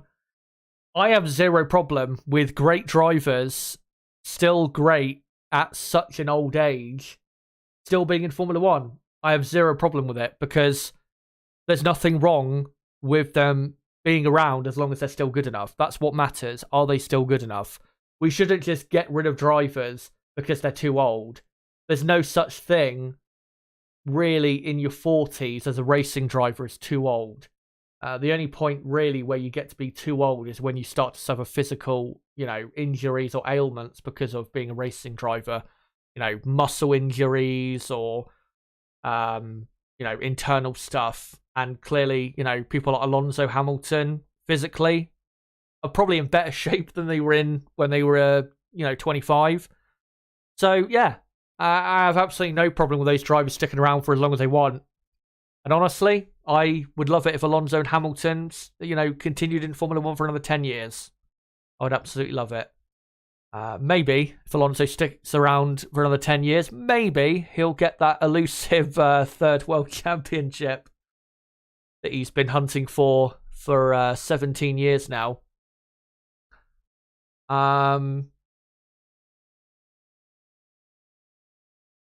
Mickey says Ferrari do seem to be getting faster at the moment. Yeah, that's what I was trying to say a few minutes ago. I know Ferrari, started this season all doom and gloom. The pace wasn't very good. Obviously, having an engine failure to start the season costed them a podium, a grid penalty in only the second race of the season. It was just a horrendous start to the season.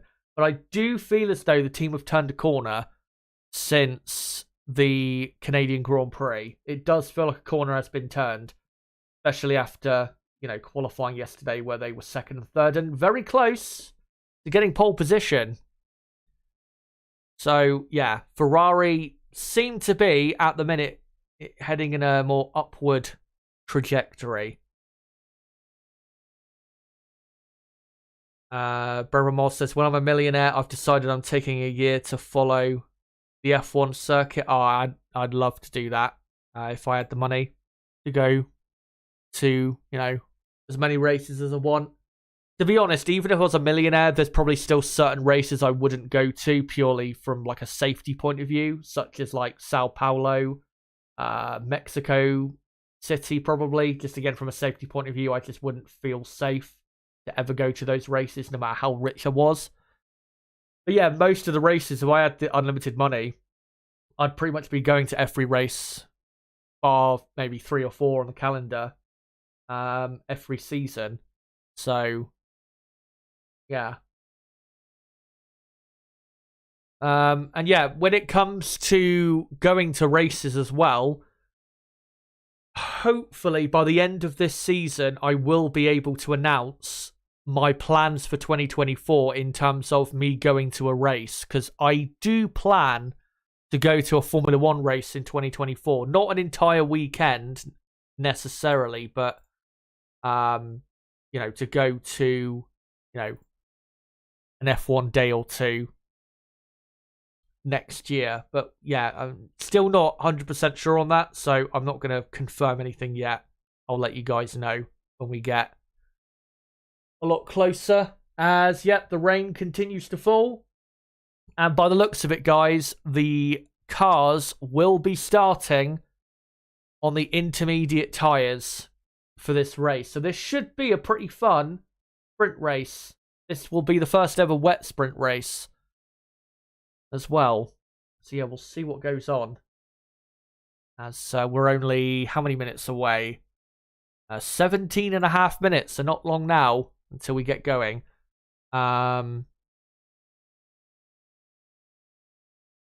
find another comment, a few comments if I can. Ultimate Force says, at least when Lewis does go, the British bias will go from Sky Sports F1. It will never go from them. They'll just switch it onto, Russell and Norris. And then any other British drivers that come onto the grid, like, I don't know, Oliver Bearman or someone else. Yeah, they're always going to have a bias. It's the same with F3. Ferrari are always going to get special treatment from Sky Italia. The German drivers and German teams will get special treatment from Sky Germany, so on and so forth. It's always going to be that way. And, Canal Plus with Alpine. Yeah, it's always going to be that way. But maybe not to the same degree. But, yeah, it will definitely still be there.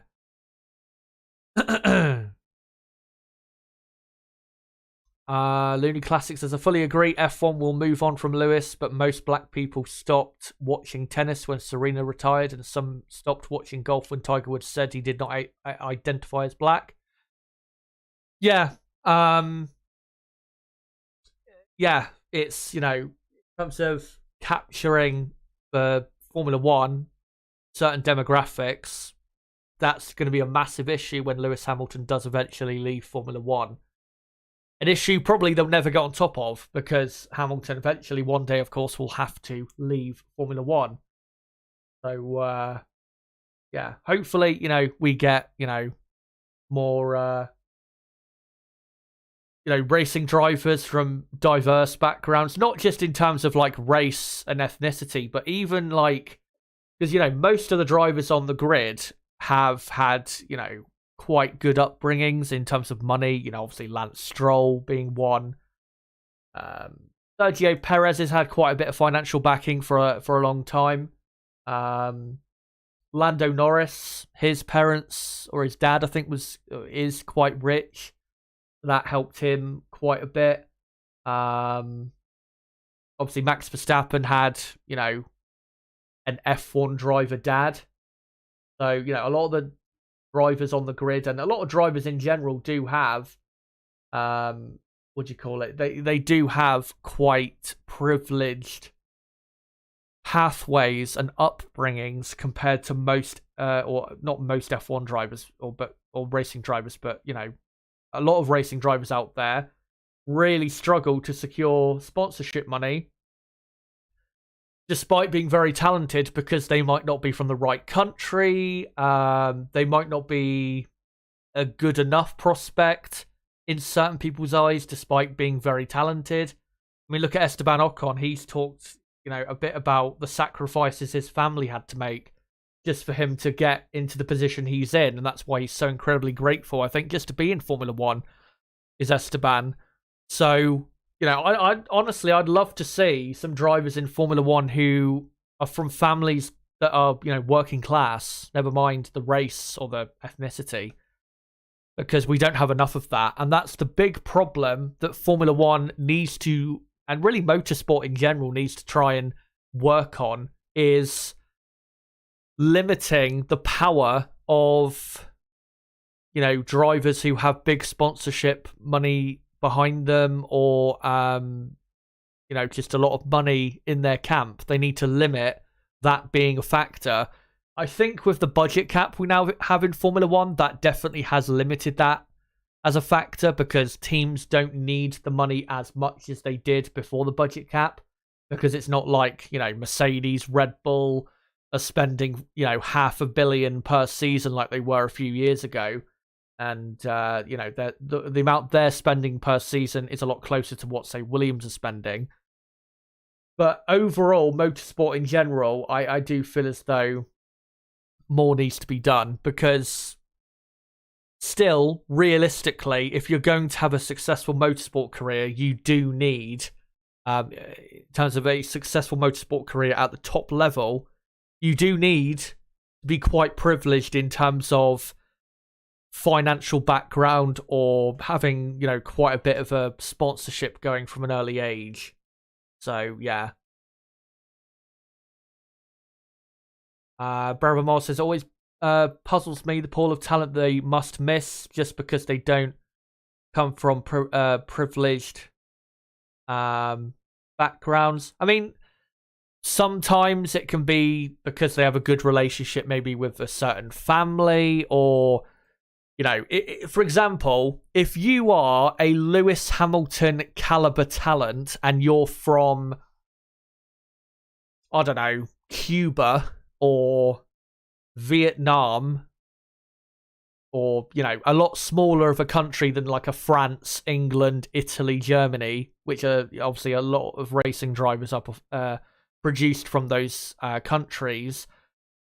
If you have that level of talent, but then you have a driver in France who is maybe just a very tiny bit less talented than that Lewis Hamilton level of talent in a much smaller, poorer country, they're going to probably be more likely to go with the driver that's from, a France or an England or a Germany, Italy, because, it's a lot easier to, one, to sponsor those people, but also, those drivers being in Europe, it's a lot easier for those drivers to race in Europe because they're from the area and, they understand the area a lot better. And yeah, I think you guys see what I mean, though. If you're from the right country or the right part of a country and have the right parents in terms of how much money they have, or you've had, you're lucky to have a father or mother that's has motorsport pedigree and has connections, it really does help. It's not really up for debate. I mean, this is not just the case in Formula One. This is the case in other sports as well. But in other sports, it's not as big of a factor. Like in football, yeah, it can benefit you to be the son of a former player. But with football, it's a lot less of a thing in terms of, the people who make it in football being, from privileged backgrounds, because it is still fundamentally a working class sport. Anyway,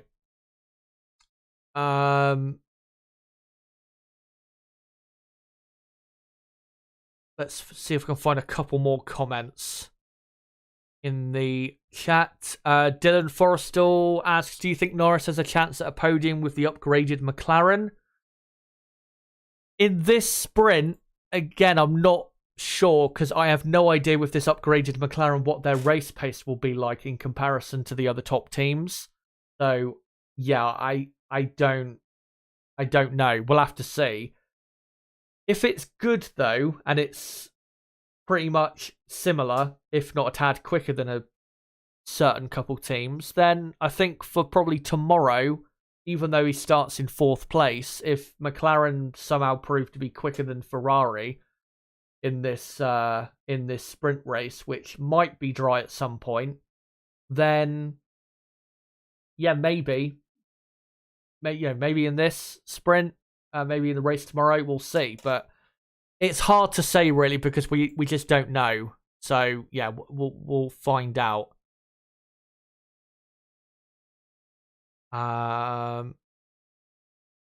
Right, I'll try and find a couple more comments if I can, because we've only got 8.5 minutes to go until the F1 sprint begins.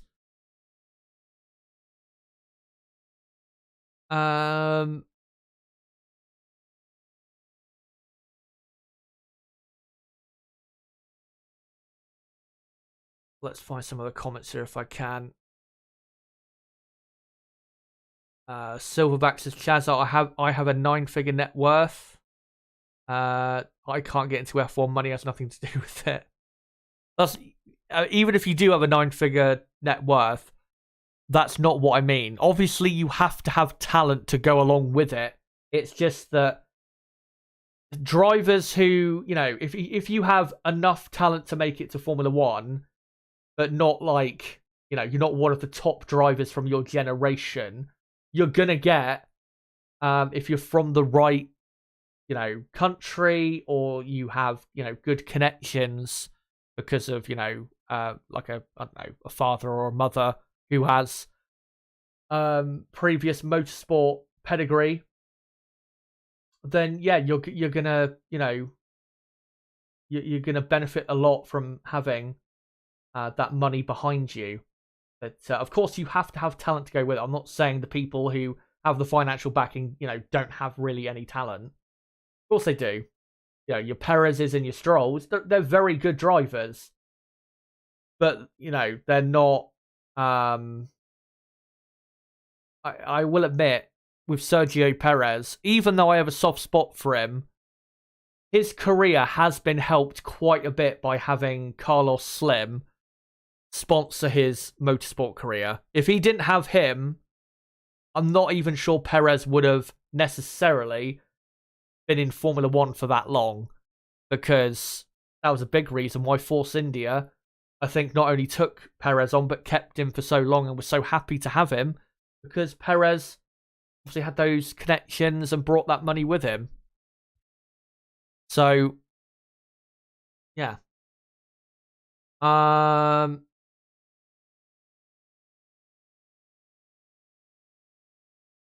Mickey says, sorry, but if Lewis didn't get backing from McLaren, he would not be able to race / make it to F1. Money is always needed in racing. Yeah, money is needed, but money is always needed in racing. Nobody is denying that.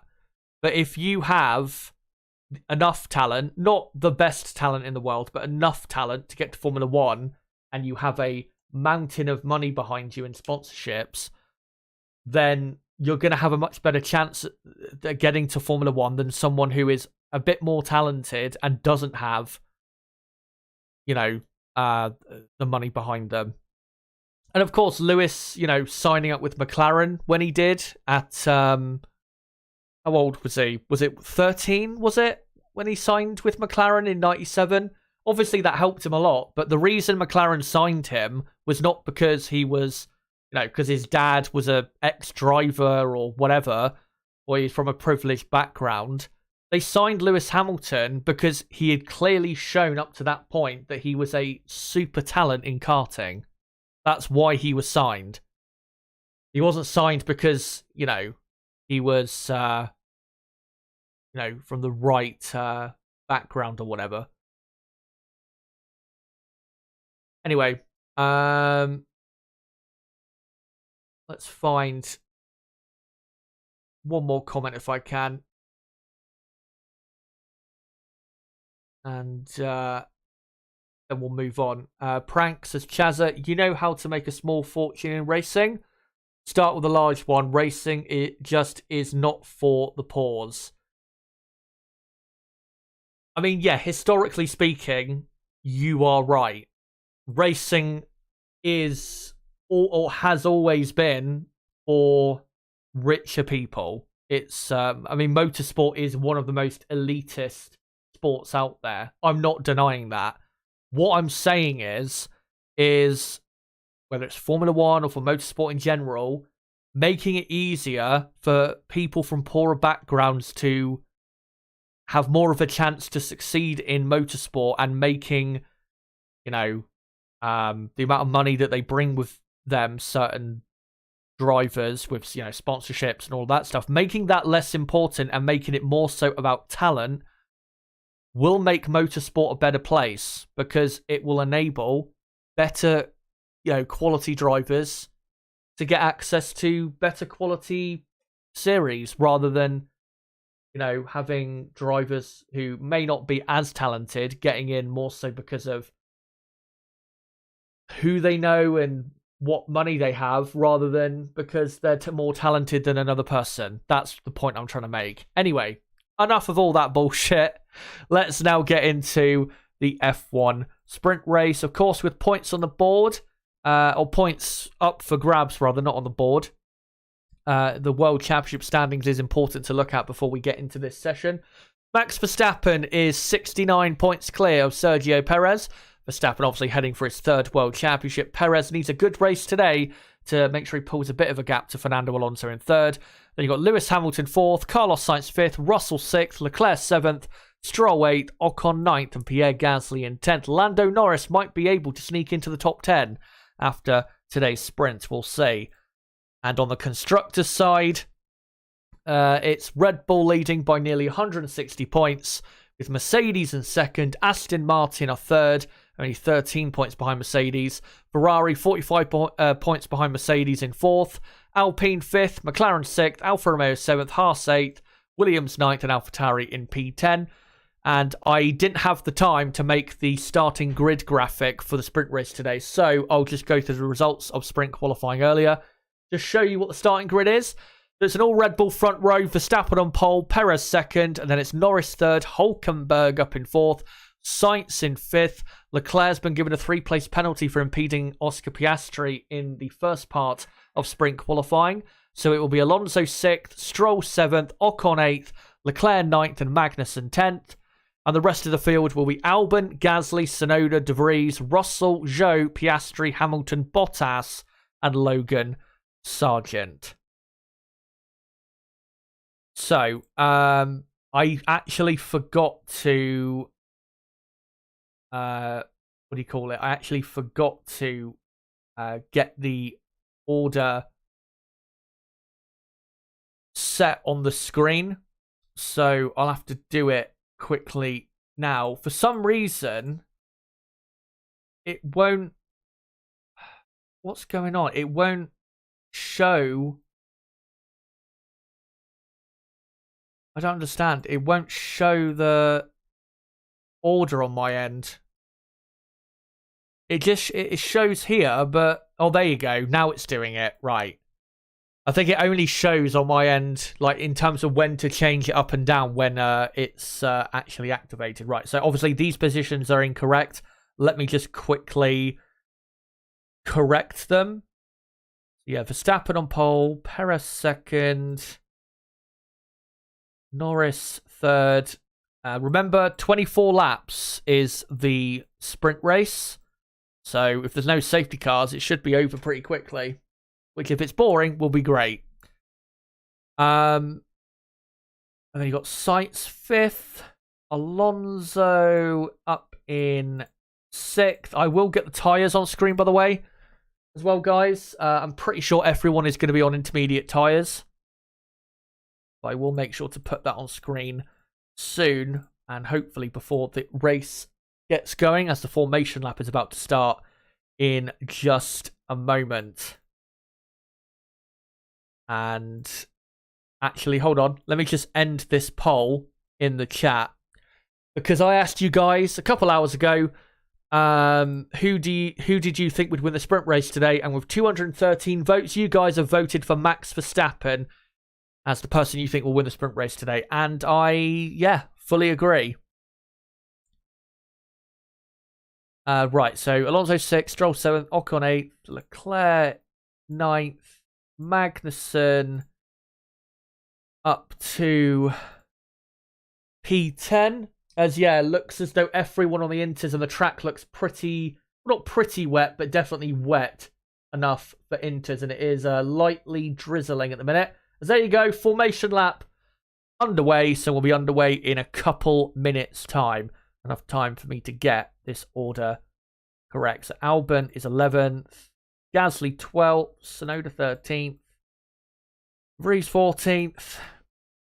Russell 15th, Zhou 16th, Piastri 17th, Hamilton. Wait, hold on. Why is I accidentally put Gasly too far down?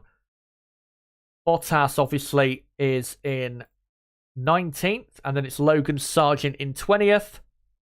And let me just get up the lap counter. There you go. 24 lap race it will be.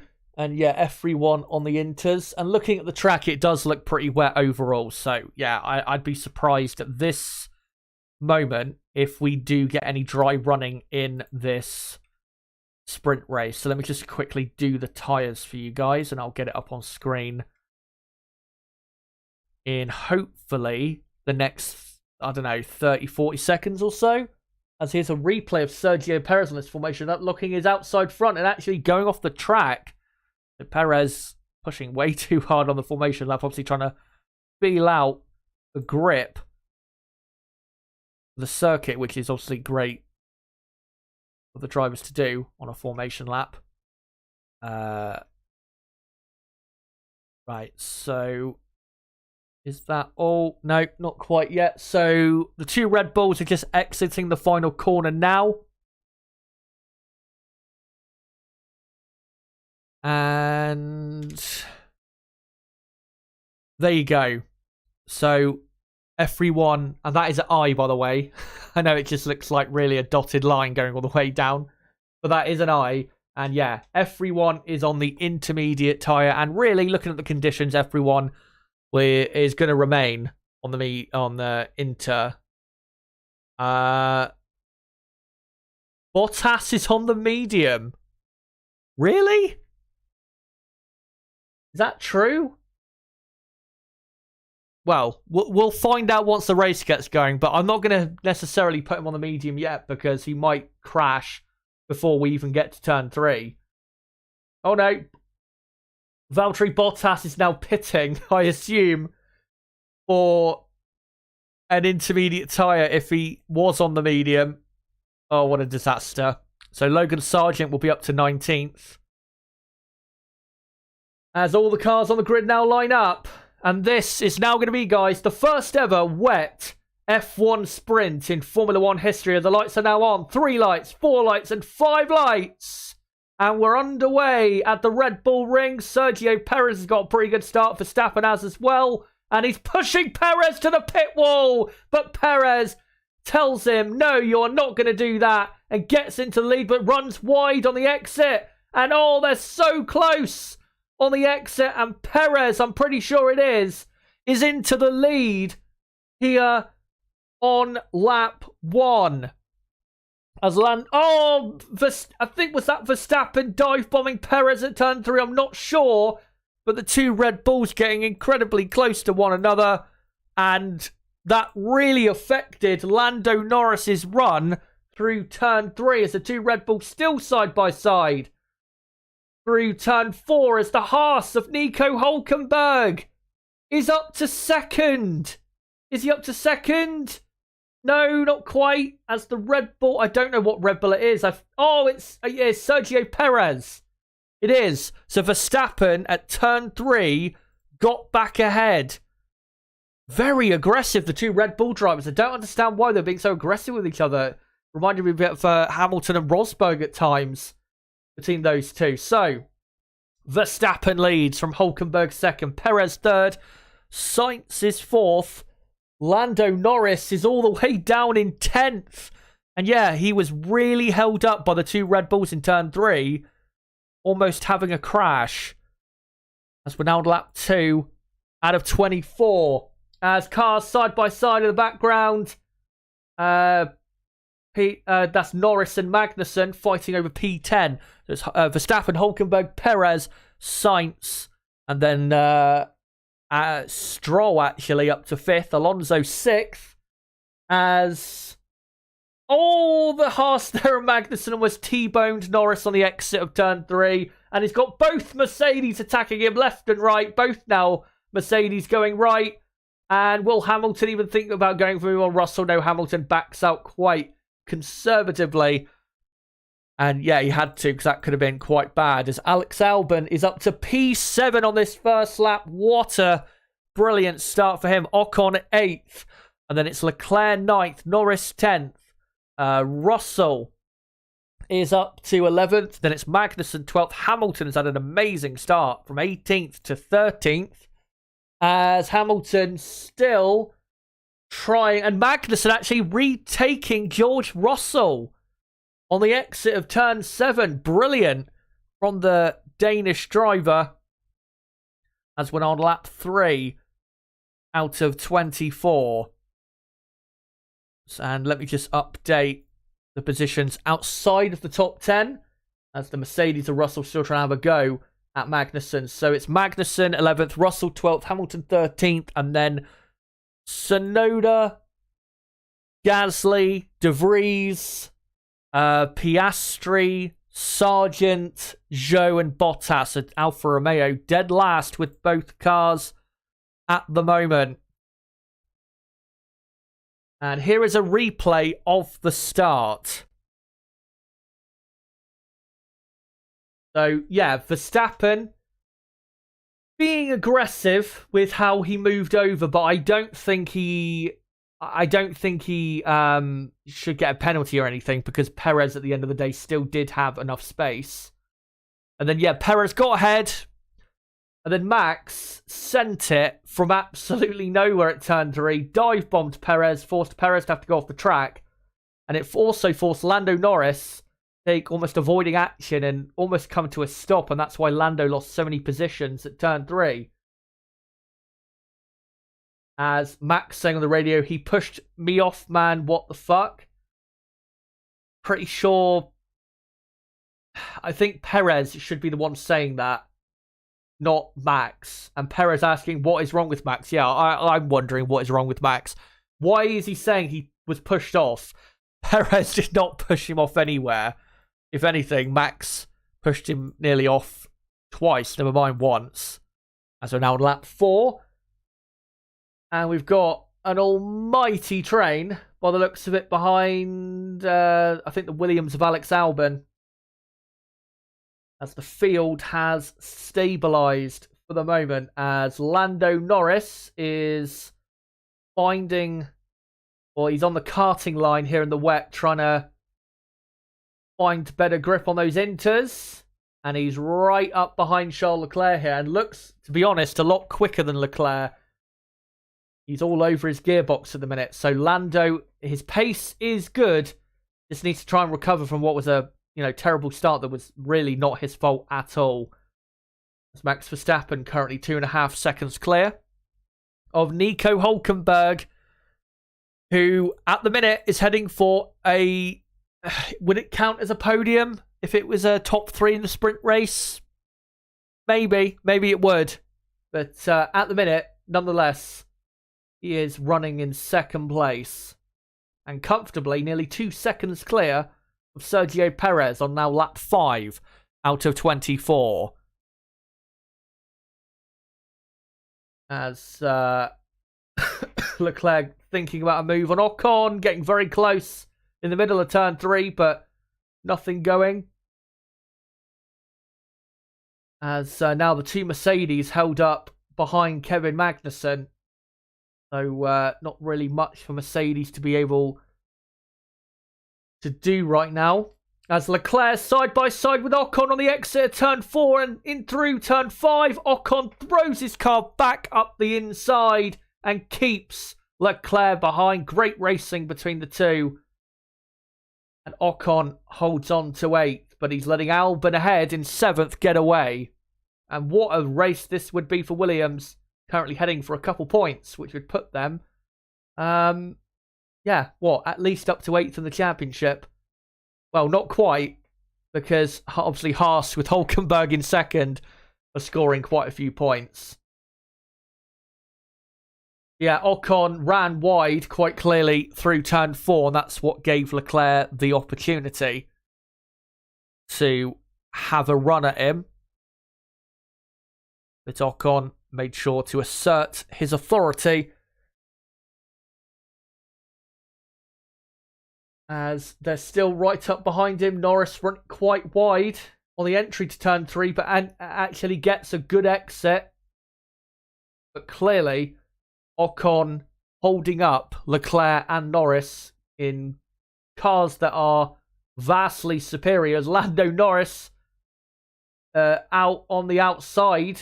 Didn't quite see where he is. There he is, side by side with Leclerc. Will he go round the outside? That's quite risky. Leclerc forces his way back up the inside and keeps the position. This is great racing between these two. We have seen in wet or changeable conditions before these two side by side before, and we know it is brilliant when they duel it out. They come through the final 2 corners now. Max Verstappen, fastest lap of 1:16.5. And he's, miles out front right now. And looking very good is Verstappen. 3.5 seconds clear of Hülkenberg. Don't understand why Perez is struggling. He just can't catch Hülkenberg right now.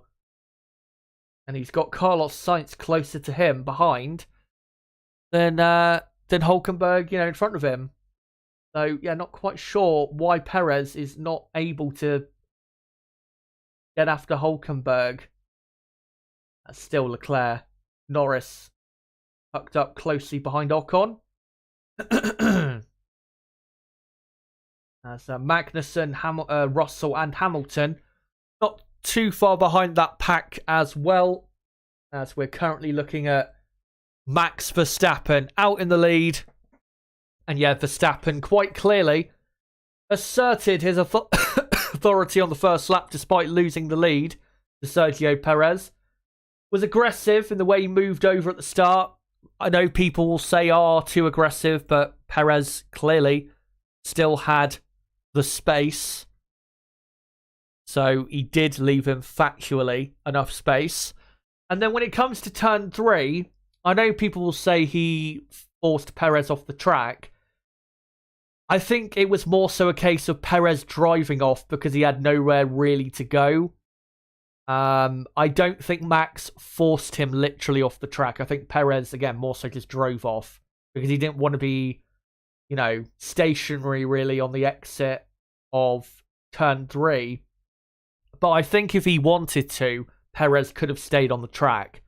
But he just would have lost more positions because of it, and that's why he went off. So, hard but fair, and that's what we like in Formula 1. Sometimes Verstappen goes over the line. It's bound to happen in the future. But, in this case, again, hard but fair. As he does another fastest lap, does Max Verstappen, of a 1:16.0. Of course, the track, if it stopped raining now, the track should continuously dry out. Perez is now within a second of Nico Hülkenberg. He's now about 7 or 8 tenths behind the Haas driver. As George Russell now right in the slipstream of Kevin Magnussen up to turn 1. Will he go down the inside? Nope, he's going to try and get a better exit from turn 1. And he does get a better exit, much better exit than Magnussen. But will he have the grunt to go for a move into turn 3?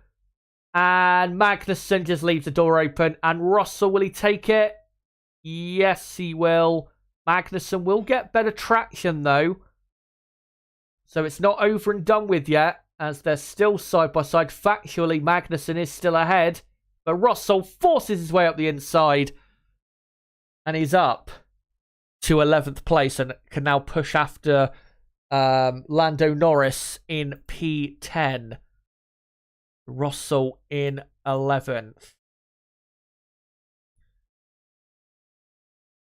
As Magnussen now has to worry about Lewis Hamilton as Max Verstappen does yet another fastest lap. We've now got 15 laps to go in this F1 sprint race.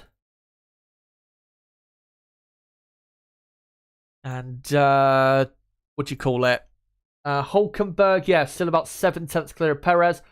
Sainz is just over a second behind Perez, so he's still in that fight. As I saw a radio there from Aston Martin, which didn't look very encouraging. Not quite sure what was said, though, because I wasn't quite paying attention. What I was looking at was the train currently behind Alex Albon of Ocon, Leclerc, Norris, and Russell Hamilton, who is about to overtake Magnussen. Yep, he gets a better exit from turn 3. Does the switchback brilliantly. Well, not quite the switchback, but just gets a better exit. But Magnussen forces his way back up the inside and gets the position back. But does he have the traction to keep it? And, Hamilton going to go around the outside. That's very risky because if Magnussen has a moment, he'll go right into him. But Hamilton, brilliantly, round the outside, gets the move done. And is up to 12th place.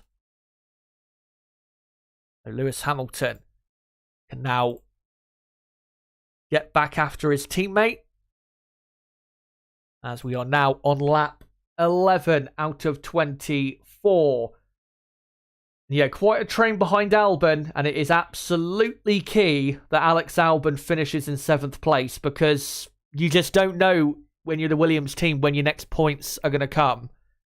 I mean, after Bahrain, where they finished in the points, we thought they'd be in the points maybe a couple races later, and it wasn't until Canada, just 2 weeks ago, where they ended up in the points again. So, absolutely critical that Albon secures P7.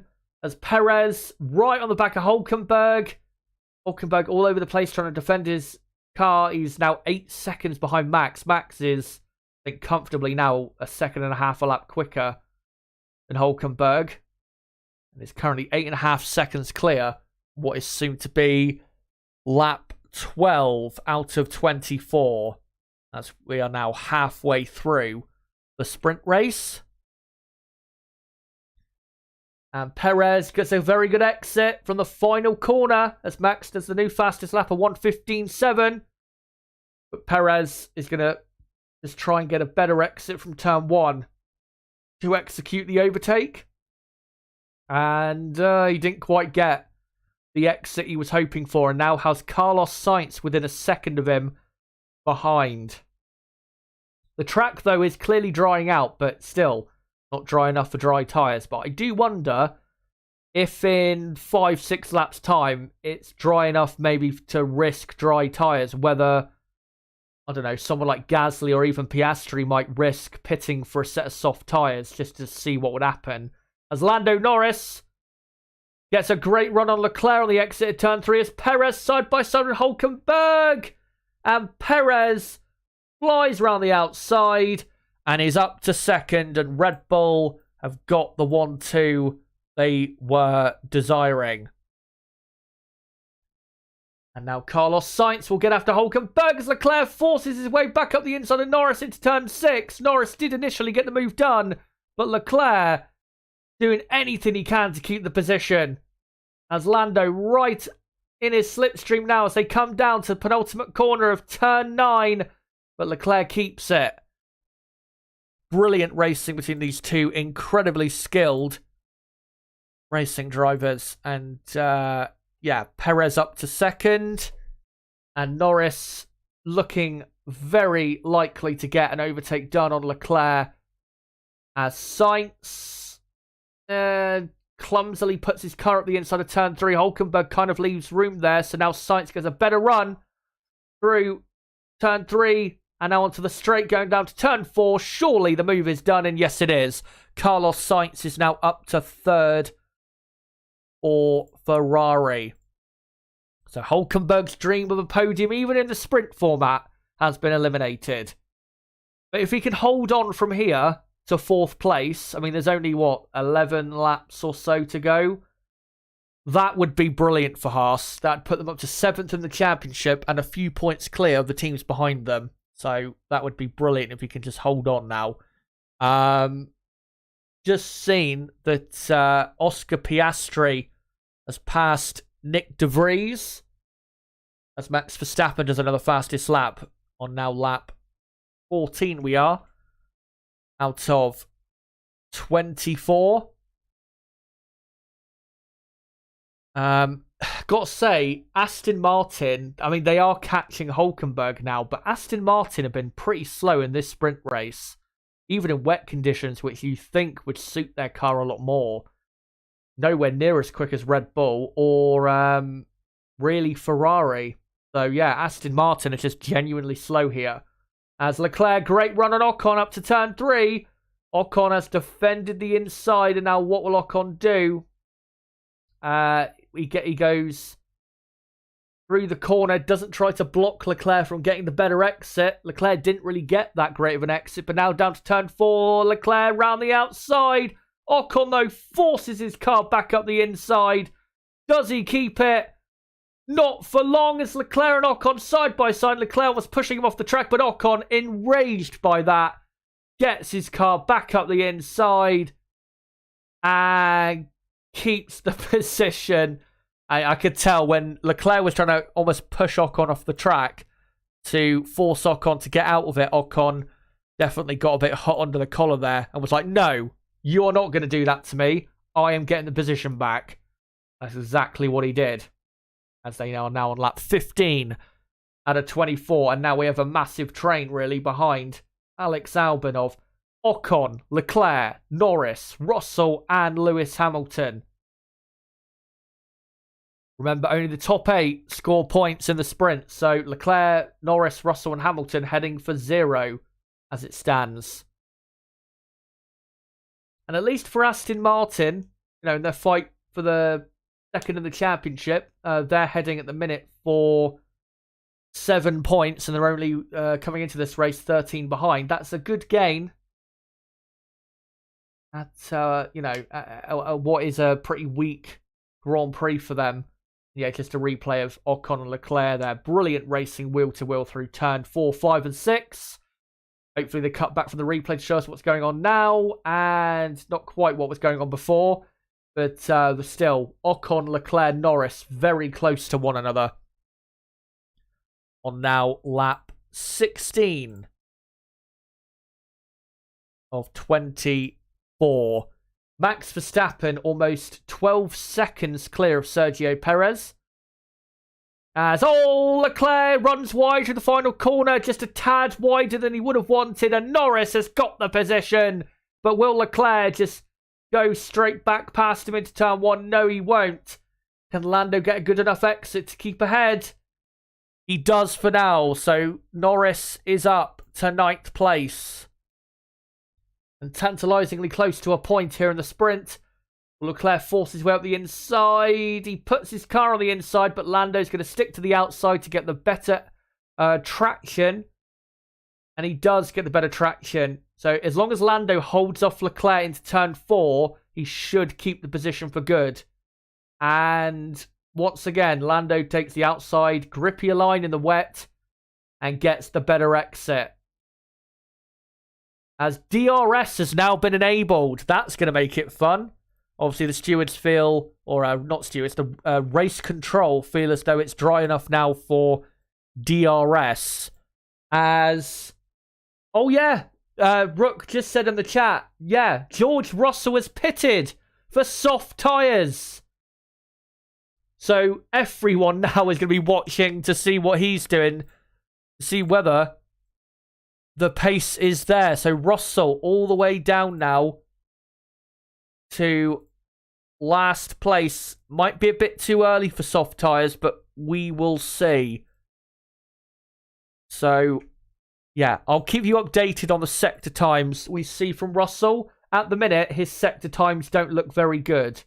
Or not sector times, but his pace doesn't look very good. He's actually losing quite a bit of time to Bottas, as Oscar Piastri has pitted as well, presumably for soft tyres as well. As Norris all over the back of Ocon, Leclerc still all over the back of Norris, and Hamilton now joining that party. So yeah, Piastri is down to last place, but I still haven't seen enough evidence to suggest that the dry tyres are the way to go. And ideally, for Red Bull, they'll want the Inters still to be the tyre of choice, because it could cause mayhem in the fight. And there you go, George Russell, purple first sector, but what about the rest of the lap? Because, I mean, the first sector is very simple, but if he's not quick enough in the rest of the lap, then he's going to struggle, as Haas are going to take a massive risk and put Hülkenberg onto dry tyres, and they put him onto the mediums. Hamilton pits for softs. Oh, this is going to be so close, so interesting. As now Magnussen, Sargent, De Vries, show everyone now, not literally everyone, but everyone outside the top 10 who has nothing to lose, pitting for dry tyres.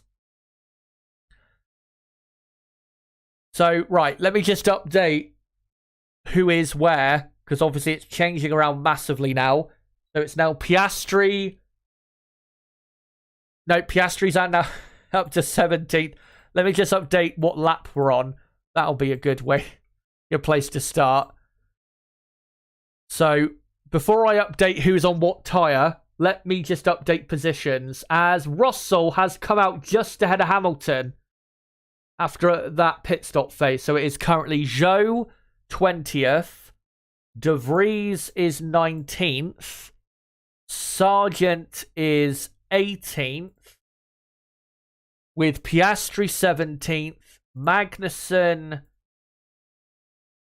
in 16th, as Ferrari pit, by the looks of it, Charles Leclerc. Albon is pitted as well, and Tsunoda. Still, though, you've got the two Red Bulls, Sainz, Stroll, Alonso, Ocon, Norris, and Gasly, and Bottas for the minute, sticking with the intermediate tyres, as the Mercedes there of George Russell has jumped past Alex Albon. Albon losing out massively after that. Right, let me just try and get things correct at the minute, as Max Verstappen now starts lap 20. I'd imagine the rest of the people still on the Inters are going to be in for dry tyres very soon, as Hamilton and Leclerc side by side into turn 4. And Leclerc, I think that's the drier line, and he will keep the position. Will he? No, he runs a bit too wide onto the curb that's still wet. And Hamilton on the softer tyre, which will be given more tyre temperature, takes the position. So Hamilton ahead of Leclerc. Mercedes have really got this right. Right, so it's Zhou 20th, De Vries 19th, Sargent 18th, Tsunoda in 17th, Magnussen 16th, Piastri 15th, Leclerc is 14th. I think for the minute I'm just going to hide the tyres because they're not going to be displaying correctly. So Leclerc 14th, Hamilton 13th, as a move here, possibly between, or it's Albon and Hamilton gets a brilliant exit, and overtakes not only Albon, but Bottas also, who is still on the Inters. By the way, Max Verstappen has continued round and done another lap. So Red Bull are sticking with the intermediate tyre. So, right, so as Leclerc there now behind Bottas. So it's now Leclerc 14th, and then it'll be Bottas now in 14th. So Leclerc 13th, and then Hamilton 12th, Albon 11th, Russell 10th, Gasly 9th, Hülkenberg 8th. So he is the highest placed person on dry tyres. So he will benefit the most from what is now clearly the faster tyre. So Hülkenberg 8th, Norris 7th, Ocon 6th, Alonso 5th, Stroll 4th, Sainz 3rd, Perez 2nd, Verstappen 1st. As Piastri passes Bottas, and Alfa Romeo clearly are just gambling on it raining again at this point. As we're now on lap 22, and Max Verstappen stays out. So clearly Red Bull feel as though, I mean, Max is 18 seconds clear of Perez, that it's worth the gamble as Hamilton round the outside of Albon into turn 4. And Lewis Hamilton is up to 11th. Russell has passed Gasly. So 9th and 11th. Right now for the Mercedes team. As here's the two Aston Martins now racing. They're still on the Inters as Hamilton and Leclerc. No further investigation for causing a collision at turn 4. I didn't see anything about that unless I just missed it. Fastest lap again from George Russell, a 1:10.9.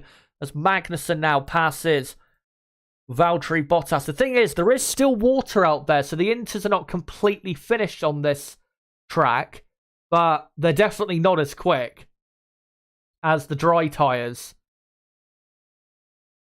But Hülkenberg and Russell, if you look at the time, the lap times they're doing, they're just not gaining enough, I don't think, to gain enough from this gamble. As Nico, actually, no, Hülkenberg is now really starting to gain as Piastri dive bombing there. Alex Albon at turn 4. And Piastri up to 12th place. How has Piastri passed Leclerc and Albon? What a brilliant last lap or so for Oscar Piastri, up to 12th place as Leclerc and Albon still racing hard over 13th. As Hülkenberg now on the penultimate lap of the sprint, only 2 seconds behind Norris. The best I can see for Hülkenberg really is 6th, because Norris is only 0.8 of a second behind Ocon, as Ocon is quite far behind the Aston Martins, as here comes Leclerc, overtakes Alex Albon, and he's up to 13th, but Albon has DRS now, as Oscar Piastri actually did the fastest lap of the sprint, as Verstappen now begins the final lap of what's been a very topsy-turvy sprint race. But still, the Red Bulls, because of their great pace, they've gotten away with having, with staying on that tyre. I mean, Max Verstappen is almost 21 seconds clear of Sergio Perez. Verstappen has obliterated the rest of the field in these conditions. As Tsunoda is up to 16th. Sargent 17th, De Vries 18th, and Bottas now 19th. As Russell does the fastest lap, and Hülkenberg has overtaken Norris and Ocon. So Hülkenberg up to 6th, and there is, we're on the final lap, so there's still time for Hülkenberg to maybe get 4th. As Alonso DRS from the back of Stroll. Will he go for the move? Round the outside, no, Stroll. Oh, they almost collide. He tries to cover it, Stroll, but almost Alonso hit the back of him as Russell overtakes Lando Norris. And here comes Max Verstappen to win the sprint race in Austria. What a brutally dominant drive from him. As the two Aston Martins still racing over 4th place. Hülkenberg is not too far behind. You never know what could happen. As Stroll all over the place trying to defend his position as they come through the final 2 corners. Can they hold on? Yes, they will. Hülkenberg just a bit too far behind, and Lance Stroll finishes 4th with Alonso in 5th. Hülkenberg does the fastest lap as Russell. Does he beat Ocon to the line? No. Ocon finishes ahead of Russell for 7th by 9 thousandths of a second. Incredible. What a sprint race that was. And there you go, guys. That is the sprint race in Austria. So, let me just quickly do this text to indicate clearly that the race is over. So let me go through your final finishing order of the sprint race here in Austria. Let me just make sure it's correct. A couple more positions I need to just quickly alter. And here's a replay of how Piastri passed Leclerc. Just dive bombed Leclerc at turn 3. Got a great exit, and then was this Piastri? Yep, and then Piastri just dive bombed Albon. Piastri clearly taking inspiration from fellow Aussie Daniel Ricciardo there, just dive bombing his way past people. And yeah, brilliant drive in the end to finish in 12th. He won't get any points for it, but still a good drive nonetheless. Here's a replay of Russell and Norris on the final lap. And Russell, yeah, just getting an amazing exit, and that's why he got the move done. And then, yeah, to the line, Russell got such a much better exit, but Ocon just held on by 9 thousandths of a second to keep ahead of George Russell. What an end to the Austrian Grand Prix sprint race. So, let's go through the final results. Max Verstappen wins from Sergio Perez in 2nd place. Carlos Sainz finishes in 3rd. Lance Stroll 4th. Alonso 5th. Hülkenberg 6th. Ocon 7th. Russell 8th. Norris 9th. Gasly, I don't think actually Gasly did finish in 9th place. Hold on, let me just check. Because we may not have seen him dropping down. Oh, right, so Gasly ended up falling all the way down to 15th. He had a horrible last 2 laps. So there you go.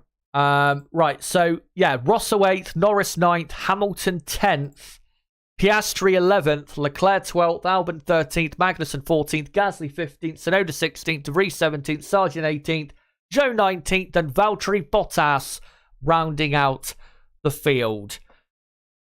Wow, that was quite exhilarating. Obviously helped by, it drying out midway through the race, but still, that was a very fun race there. And just so you know, Max Verstappen takes home, I think, 8 points for winning the sprint. Perez will take home 7 points. Carlos Sainz, 6 points. Stroll, 5 points. Alonso, 4 points, as Verstappen and Perez are debating about what happened on the first lap. Hülkenberg, 6th, will take home 3 points. Ocon, 7th, will take home 2 points. And Russell takes home just 1 point for Mercedes. So,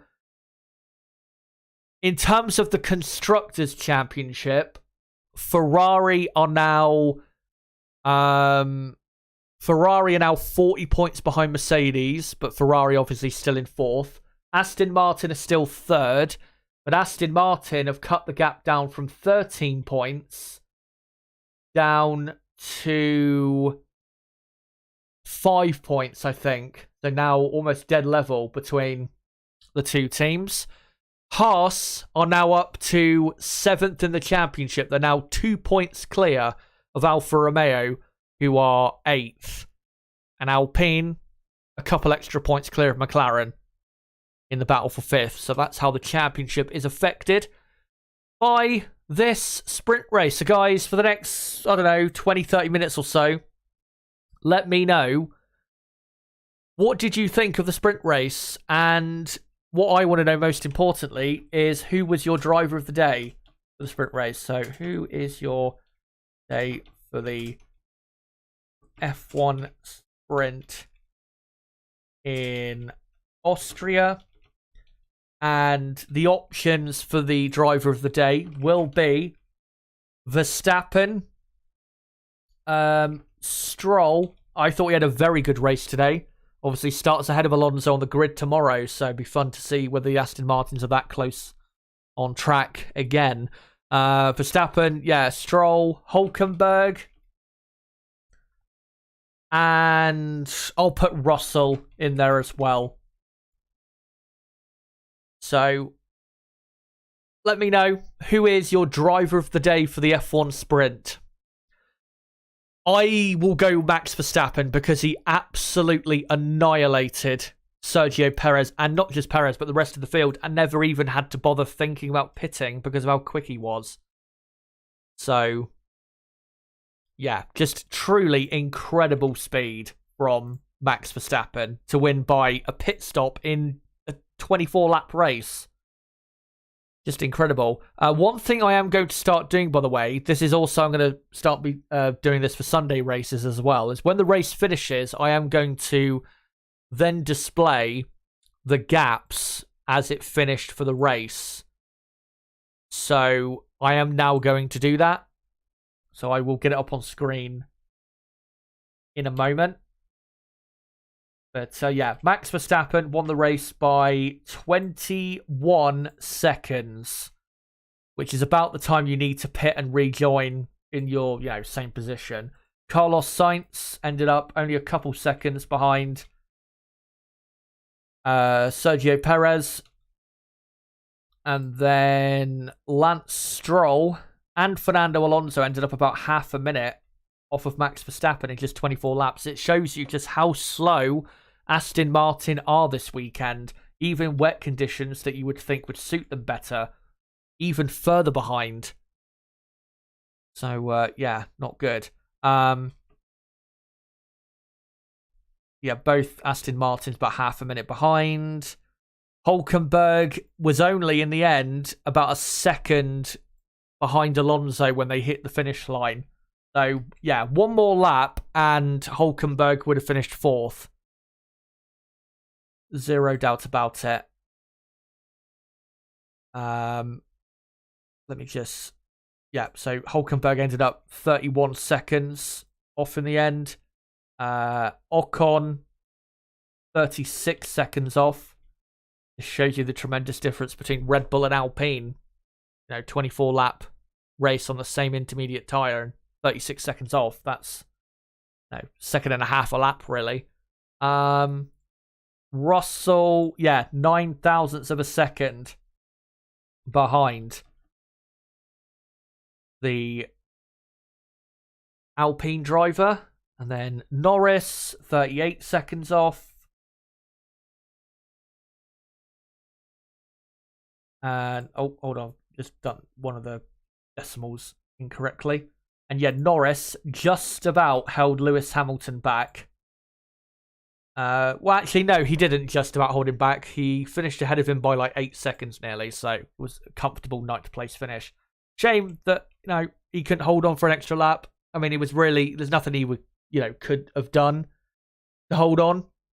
Because obviously the Inters were not the best tyre anymore. But, it would have been nice for McLaren to get a point. But at least for Lando, he starts fourth tomorrow. As long as he doesn't get held up by any madness ahead, then his start hopefully should go all okay. Hamilton ended up 46 seconds behind. Of course, he did pit, though. Piastri only ended up about 3.5 seconds behind Hamilton.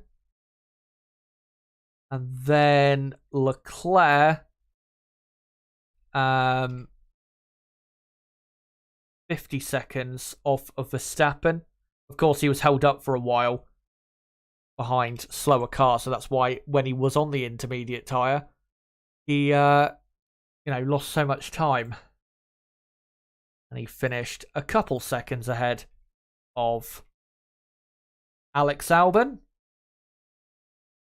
Kevin Magnussen obviously finishing in 14th position. I'll just do these gaps, guys, and then, I'll come to your comments in the chat.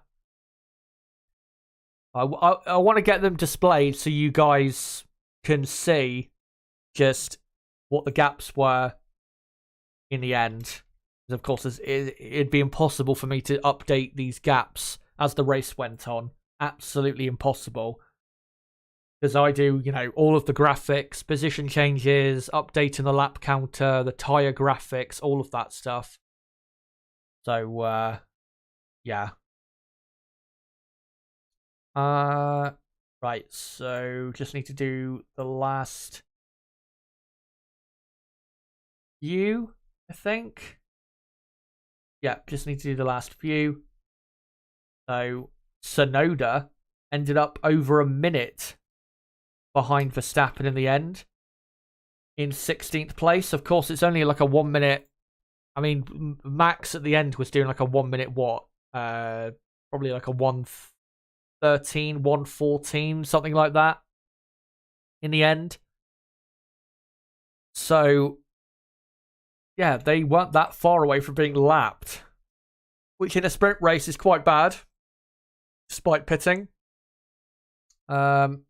Right, hold on. Just make sure these gaps are correct. Nick De Vries overtook Logan Sargent on the last lap, clearly, because only finished 0.4 of a second ahead of him. And then the final two, the two Alfa Romeos, who had an absolute disaster today. Valtteri Bottas especially, starting on the wrong tyre. And Bottas ended up 76 seconds behind Verstappen. He wasn't lapped. Presumably, he was right behind Bottas, nearly Verstappen, on the final lap. But there you go. That is the gaps between all of the cars from top to bottom for the sprint race. You can just see how dominant Max was. Obviously, Max, Perez, Sainz, Stroll, Alonso didn't pit. So for Max to be that far clear of the rest of the field is just incredible. Again, just another annihilation by Verstappen, which he has done in the past here at the Red Bull Ring. I remember in 2021, he won a race here by like 25, 30 seconds and lapped loads of people. So, yeah, brilliant by Verstappen. And he's definitely my driver of the day. Kev says, best thing Stroll could have done this year is let Alonso pass, and he did not. Stupid Stroll. I mean, even if he lets Alonso through, Alonso wouldn't have, he would have been, a better position, 1 extra point for 4th, but Aston Martin as a team were not going to gain anything from it, so there was no point. But, I mean, tomorrow, if that is happening again, and it's, say, the early stages of the race, where, Stroll is holding up Alonso, then, yeah, no doubt he needs to let Fernando through. And I do expect Fernando tomorrow to beat Stroll. But what do you call it? We'll see how the race, plays out. Obviously, much different starting grid for tomorrow.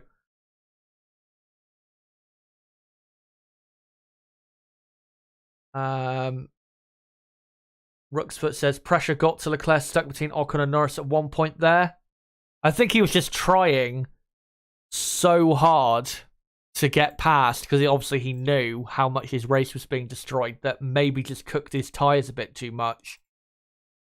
And, that resulted in him just not really ending up with that good of a result. But, starts on the front row tomorrow. Looking at the weather, it's probably going to be a dry race. There is a threat of rain, but only about 40%. That chance of rain, though, in the last couple of days has continued to drop. Let me just look again. Yeah, even in the last hour, it's dropped again to about maybe, say, 35% for when the race starts. So chances are it'll be a dry race tomorrow. That will suit Ferrari better. Just looking at the weather radar to see what rain's about. And yeah, in the Spielberg area tomorrow when the race starts, there's very minor showers around, but chances of it hitting the track are not very, not that great. What was I going to say? Yeah, with Ferrari and Leclerc, yeah, he's on the front row tomorrow. And if Ferrari in dry conditions, Ferrari should have a better dry weather car because I just think their car's not, it hasn't got enough grip as like the Red Bull has to be really competitive in wet conditions. But in dry conditions, if Ferrari do carry over that really good race pace they had in Canada, I don't see why Leclerc can't, keep Max, keep him honest. Maybe not beat him. Max, quite, he might just be too hard to beat, quite frankly, for the other teams. But, I mean, Leclerc was only half a tenth away from Max in qualifying, and Ferrari, from what they've said, have made gains with tyre management, in their opinion. They're upgrades. They understand them more. They brought obviously another one here, and they definitely seem to be quicker now because of them. So, yeah, despite not having a great day today, I think there is I don't want to say that they've got like a great chance of winning tomorrow, but there is definitely a chance tomorrow that Ferrari can win, as long as that good pace we saw in Canada in the race that they think they will carry over to here. If they do, then there is hope, but it's really just a case of wait and see.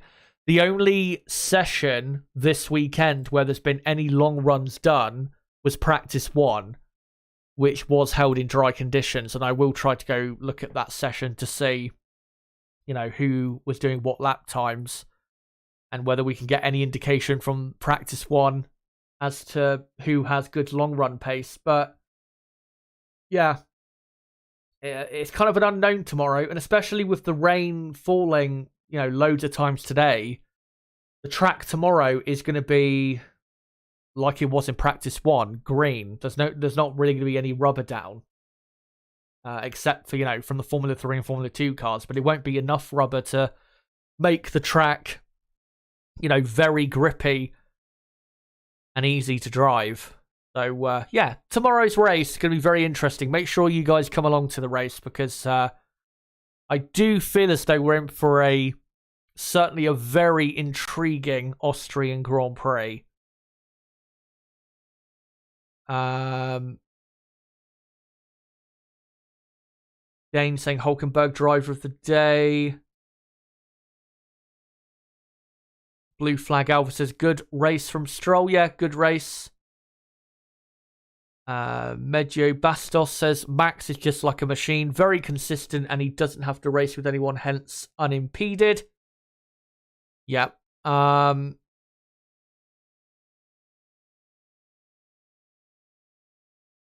Why are the good drivers out of the top 10?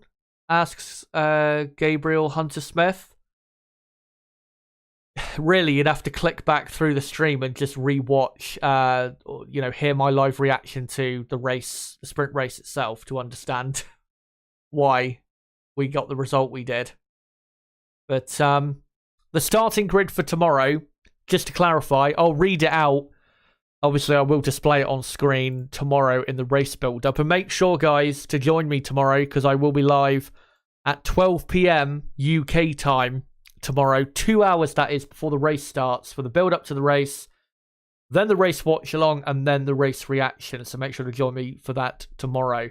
But yeah, the grid for tomorrow is Verstappen on pole, Leclerc second, Sainz third, Norris fourth, Hamilton fifth, Stroll 6th, Alonso 7th, Hulkenberg 8th, and then Gasly 9th, Albon 10th, Russell 11th, Ocon 12th, Piastri 13th, Bottas 14th, Perez 15th, Tsunoda 16th, Zhou 17th, Sargent 18th, Magnussen 19th, and Nick De Vries in 20th. So, yeah, vastly different grid to what we had even for the sprint race grid.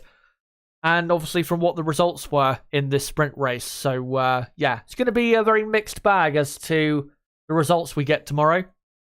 And it is hard, really, to predict what will happen in tomorrow's race.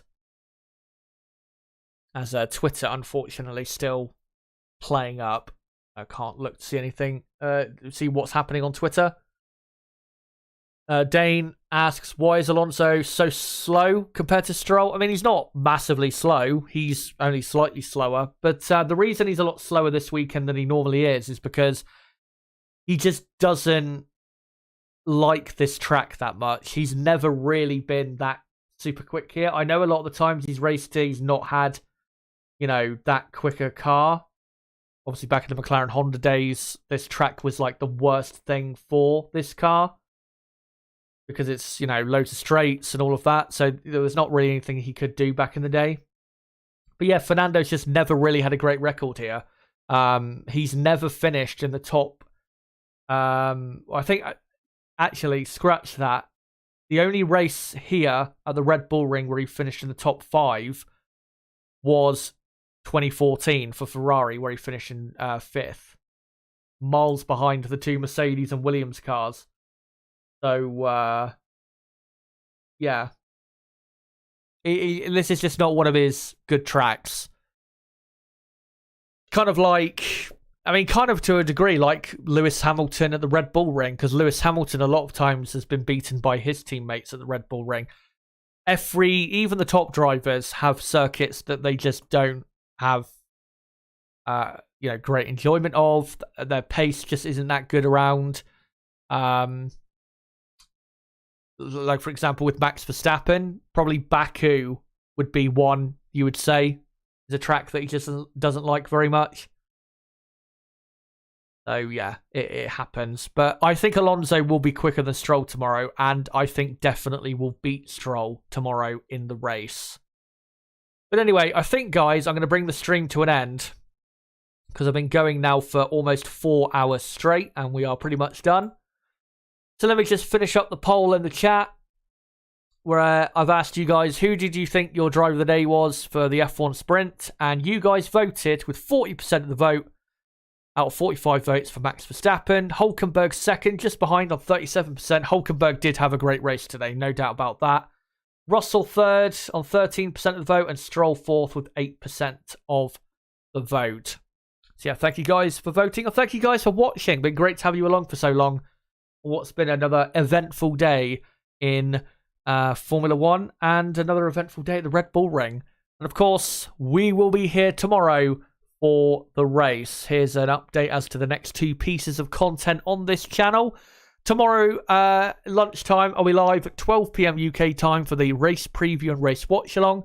We'll be live all the way through until 4:30 p.m. at the latest.